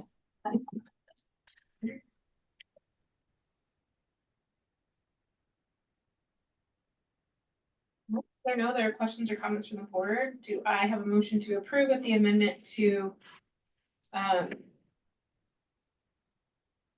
change the start date of the test scores to 1996? Yes, I motion to approve with the amendments that you mentioned, Melissa. I second, Eugene. Aye. Aye. Aye. Any opposed? Motion passes. Thanks for being here today. Thanks, Melissa. Take care, y'all. All right, proposal 14, including remote access requests UTA 257. STEM pathways in Texas before and after House Bill 5, education, the economy, and equity. We have a researcher here to talk to us about this. Yep, I'm here. Hi, welcome. Hi, good afternoon. I'm Jordan Conwell. I'm a professor in the Department of Sociology at UT Austin. My research primarily focuses on relationships between education and socioeconomic well-being. Today, I'm requesting ERC data for a project that seeks to better understand student STEM pathways from K-12 through higher education for those who attend and into the labor market, with an emphasis on the returns and the benefits students gain from making early investments in their STEM experiences and skills. I'm also interested in whether the college and career returns to equivalent K-12 STEM characteristics vary by student socioeconomic and demographic backgrounds. Texas provides a great opportunity to understand these dynamics through House Bill 5, passed in 2013. This was the Foundations High School program. Among other changes to graduation requirements, it gave students this option to graduate with a STEM endorsement, indicating they've completed additional STEM coursework or career technical education above the minimum graduation requirements. So the STEM endorsement is a policy relevant proxy for student STEM interest and skills. and understanding its impact has direct relevance to students, teachers, administrators, and policymakers in the state, including for the 60/30 plan. Shortly after the passage of House Bill 5, I think actually as part of the legislation, the state contracted AIR for a short-term follow-up with an emphasis on analyzing changes to high school course taking patterns. If I'm recalling correctly, the big emphasis at that time was understanding changes in Algebra 2 enrollment in particular. I'm not aware of a long-term follow-up now that the high school HB5 cohorts are moving through higher education into the labor market, and that's what this project will achieve. So the HB5 cohorts, if you will, are the graduating classes of 2018 and following.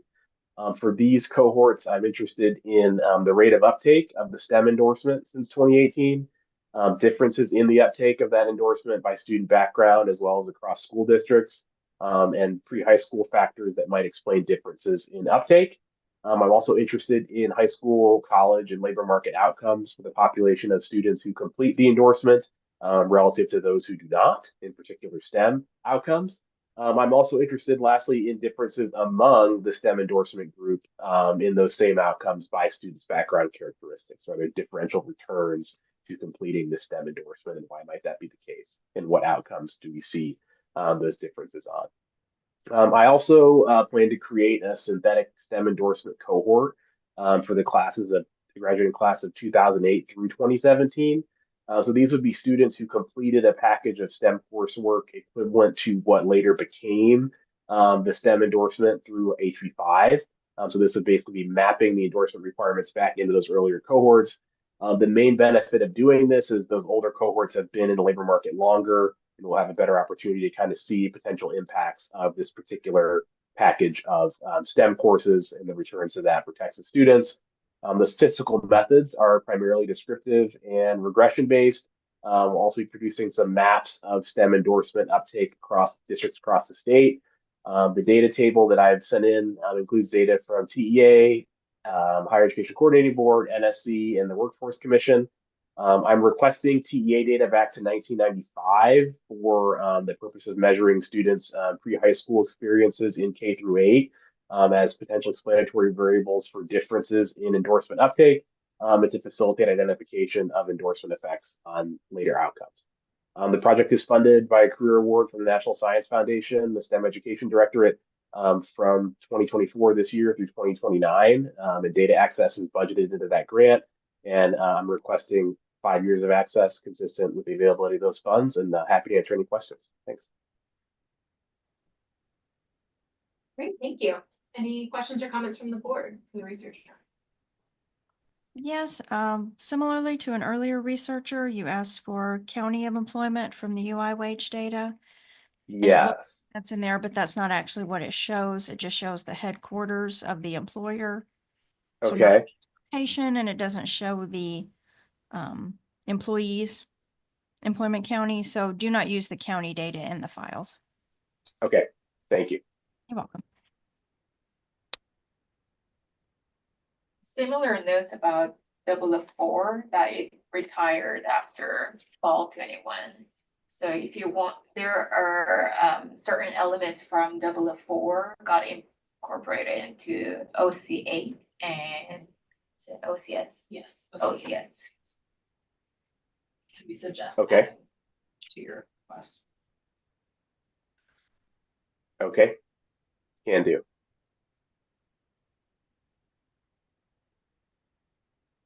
Any other comments from the board? There's not.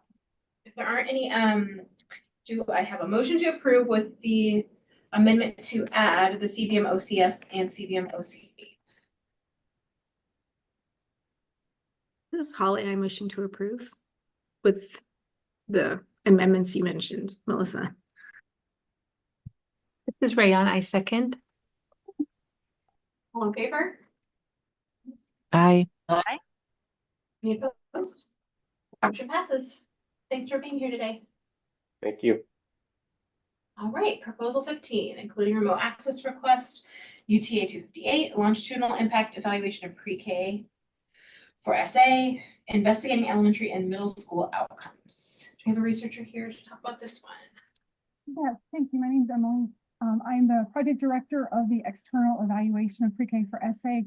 I work at Westat. I'm a senior research associate and also live in the city of San Antonio. Pre-K for essay is an early childhood initiative that was started back in 2013-14. It was the brainchild of Julian Castro, and it was developed as a workforce initiative. And so when this was come about, they set in place the Brain Power Task Force. And so their goal was to do some research, and they actually had a year of planning. And so what their mission was to find something to do in the city of San Antonio to target workforce development.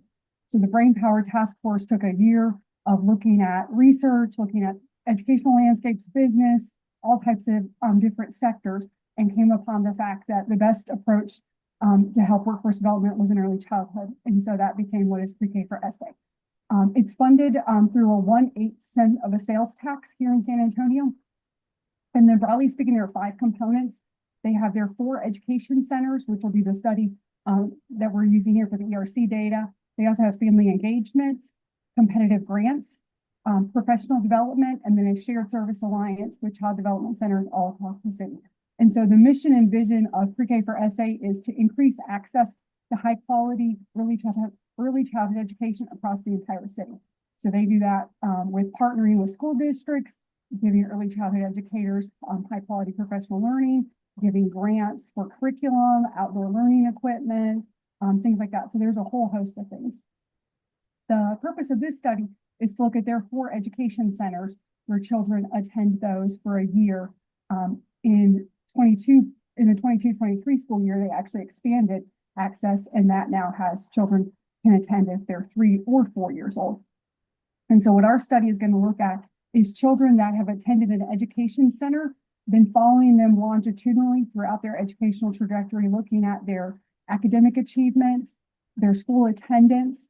For the first cohort of children, they actually just finished their 9th grade school year. So we can look at, are they on track to graduate high school on time? We can also look at reduced need for educational accommodations, and then also reduced needs for discipline incidents. So the way children attend pre-K for essay is not through a random assignment process. So we have to use quasi-experimental methods for this evaluation. And so we're proposing a matched comparison design where for each cohort of children, we'll create a single matched comparison group, and then we'll follow those the treatment and the control group for each cohort. We'll follow them longitudinally over time, and then we'll run a series of regression analyses to look at the impact of all of those different outcomes. We know there's a lot going on, so we'll also correct for multiple hypothesis testing to account we don't want to have any increased type 1 error inflation. Westat has been the primary evaluator of pre-K for essay since the beginning. So we have a long-standing history with pre-K for essay in the city of San Antonio. This effort represents a research practitioner partnership where we have given them continuous improvement over time. This work is also mandated through our evaluation, so it is part of our evaluation contract. And then what else? Oh, and then as a result, we have a list of children who have attended the centers. We have their names, and then for some of the children, we also have their Texas unique ID. We don't have Texas unique IDs for everybody, but we have children's first and last names for all children who have attended the centers. And then after we use this data and do all these impact evaluations, these will also then feed into benefit cost analysis. We'll use the ingredients method to do a cost analysis, see what's the overall dollar amount of the pre-K for essay initiative for the 4 centers. Then we'll look at the monetized benefits from the outcomes we found that were positively significant, and then we'll compare those 2 things to see if the benefits outweigh the cost. And so then that'll help inform policy on not only children's educational trajectories and not only on how does this early childhood initiative affect children's later outcomes, but it'll also then give the societal benefits in terms of the dollars. And I thank you for the opportunity to speak, and I look forward to answering any questions you have.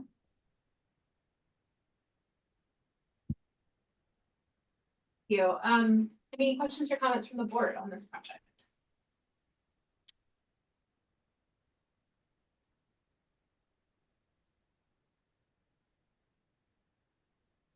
One thing you mentioned when you were talking that wasn't in the proposal is that I think you will need to bring in supplemental data in order to identify who was there, but in the proposal, that's not mentioned. It says there's no supplemental data, so we'll need to.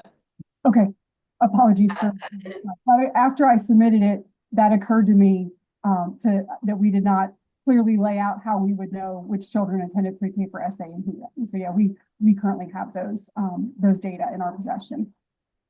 And in that data, would it only be just the information so you can know who participated?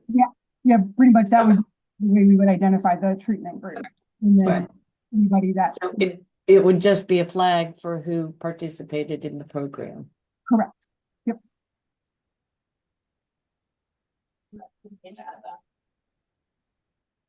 Just for clarification, you mentioned the length of the study in the proposal is the end of 2025, and then the remote access says 2 years. So could you clarify the length of the access to ERC data? Is it 1 year or 2 years? We put 2 years in there in case we needed an extension, so that way we already had it, so we didn't have to come back and ask for it. We anticipate the study to just take a single year. 2 years. So where does that need to be updated? Which one? It's dated 2 years is on the remote access form. Oh, okay. Yeah. I guess that's fine.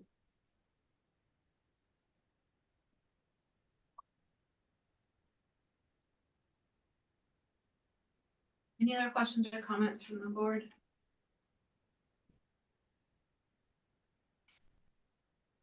All right, there aren't any more. Do I have a motion to approve with the amendment to add information about supplemental data? This is Kathy. I move to approve with the addition of, or with the amendments articulated. This is Megan. I second. Great. All in favor? Aye. Aye. Any opposed? Motion passes. Thank you so much for being here today. All right, now on to item 9. Consideration of possible action to approve requests for remote access to data. And we have remote 1, UTA CDP 2403 TEA, impacts of 4-day school weeks on teacher recruitment and retention. And as a reminder for this, the board is only approving the remote access piece of it. But or if the researchers or Linda want to say anything about it already. I don't have prepared remarks. Commissioner Morath has directed this project to UT Austin ERC, and we are requesting remote access. Any questions or comments from the board? Do I have a motion to approve? This is Kathy. I move to approve. This is Rayon. I second. All in favor? Aye. Aye. Opposed? Motion passes. Great. And adjournment? I motion to adjourn. I second. All in favor? Aye. Aye. Aye. Aye. Thank you all so much for all the hard work. It's an exciting group of proposals, and talk to you all soon. Happy holidays, everyone. Bye. Happy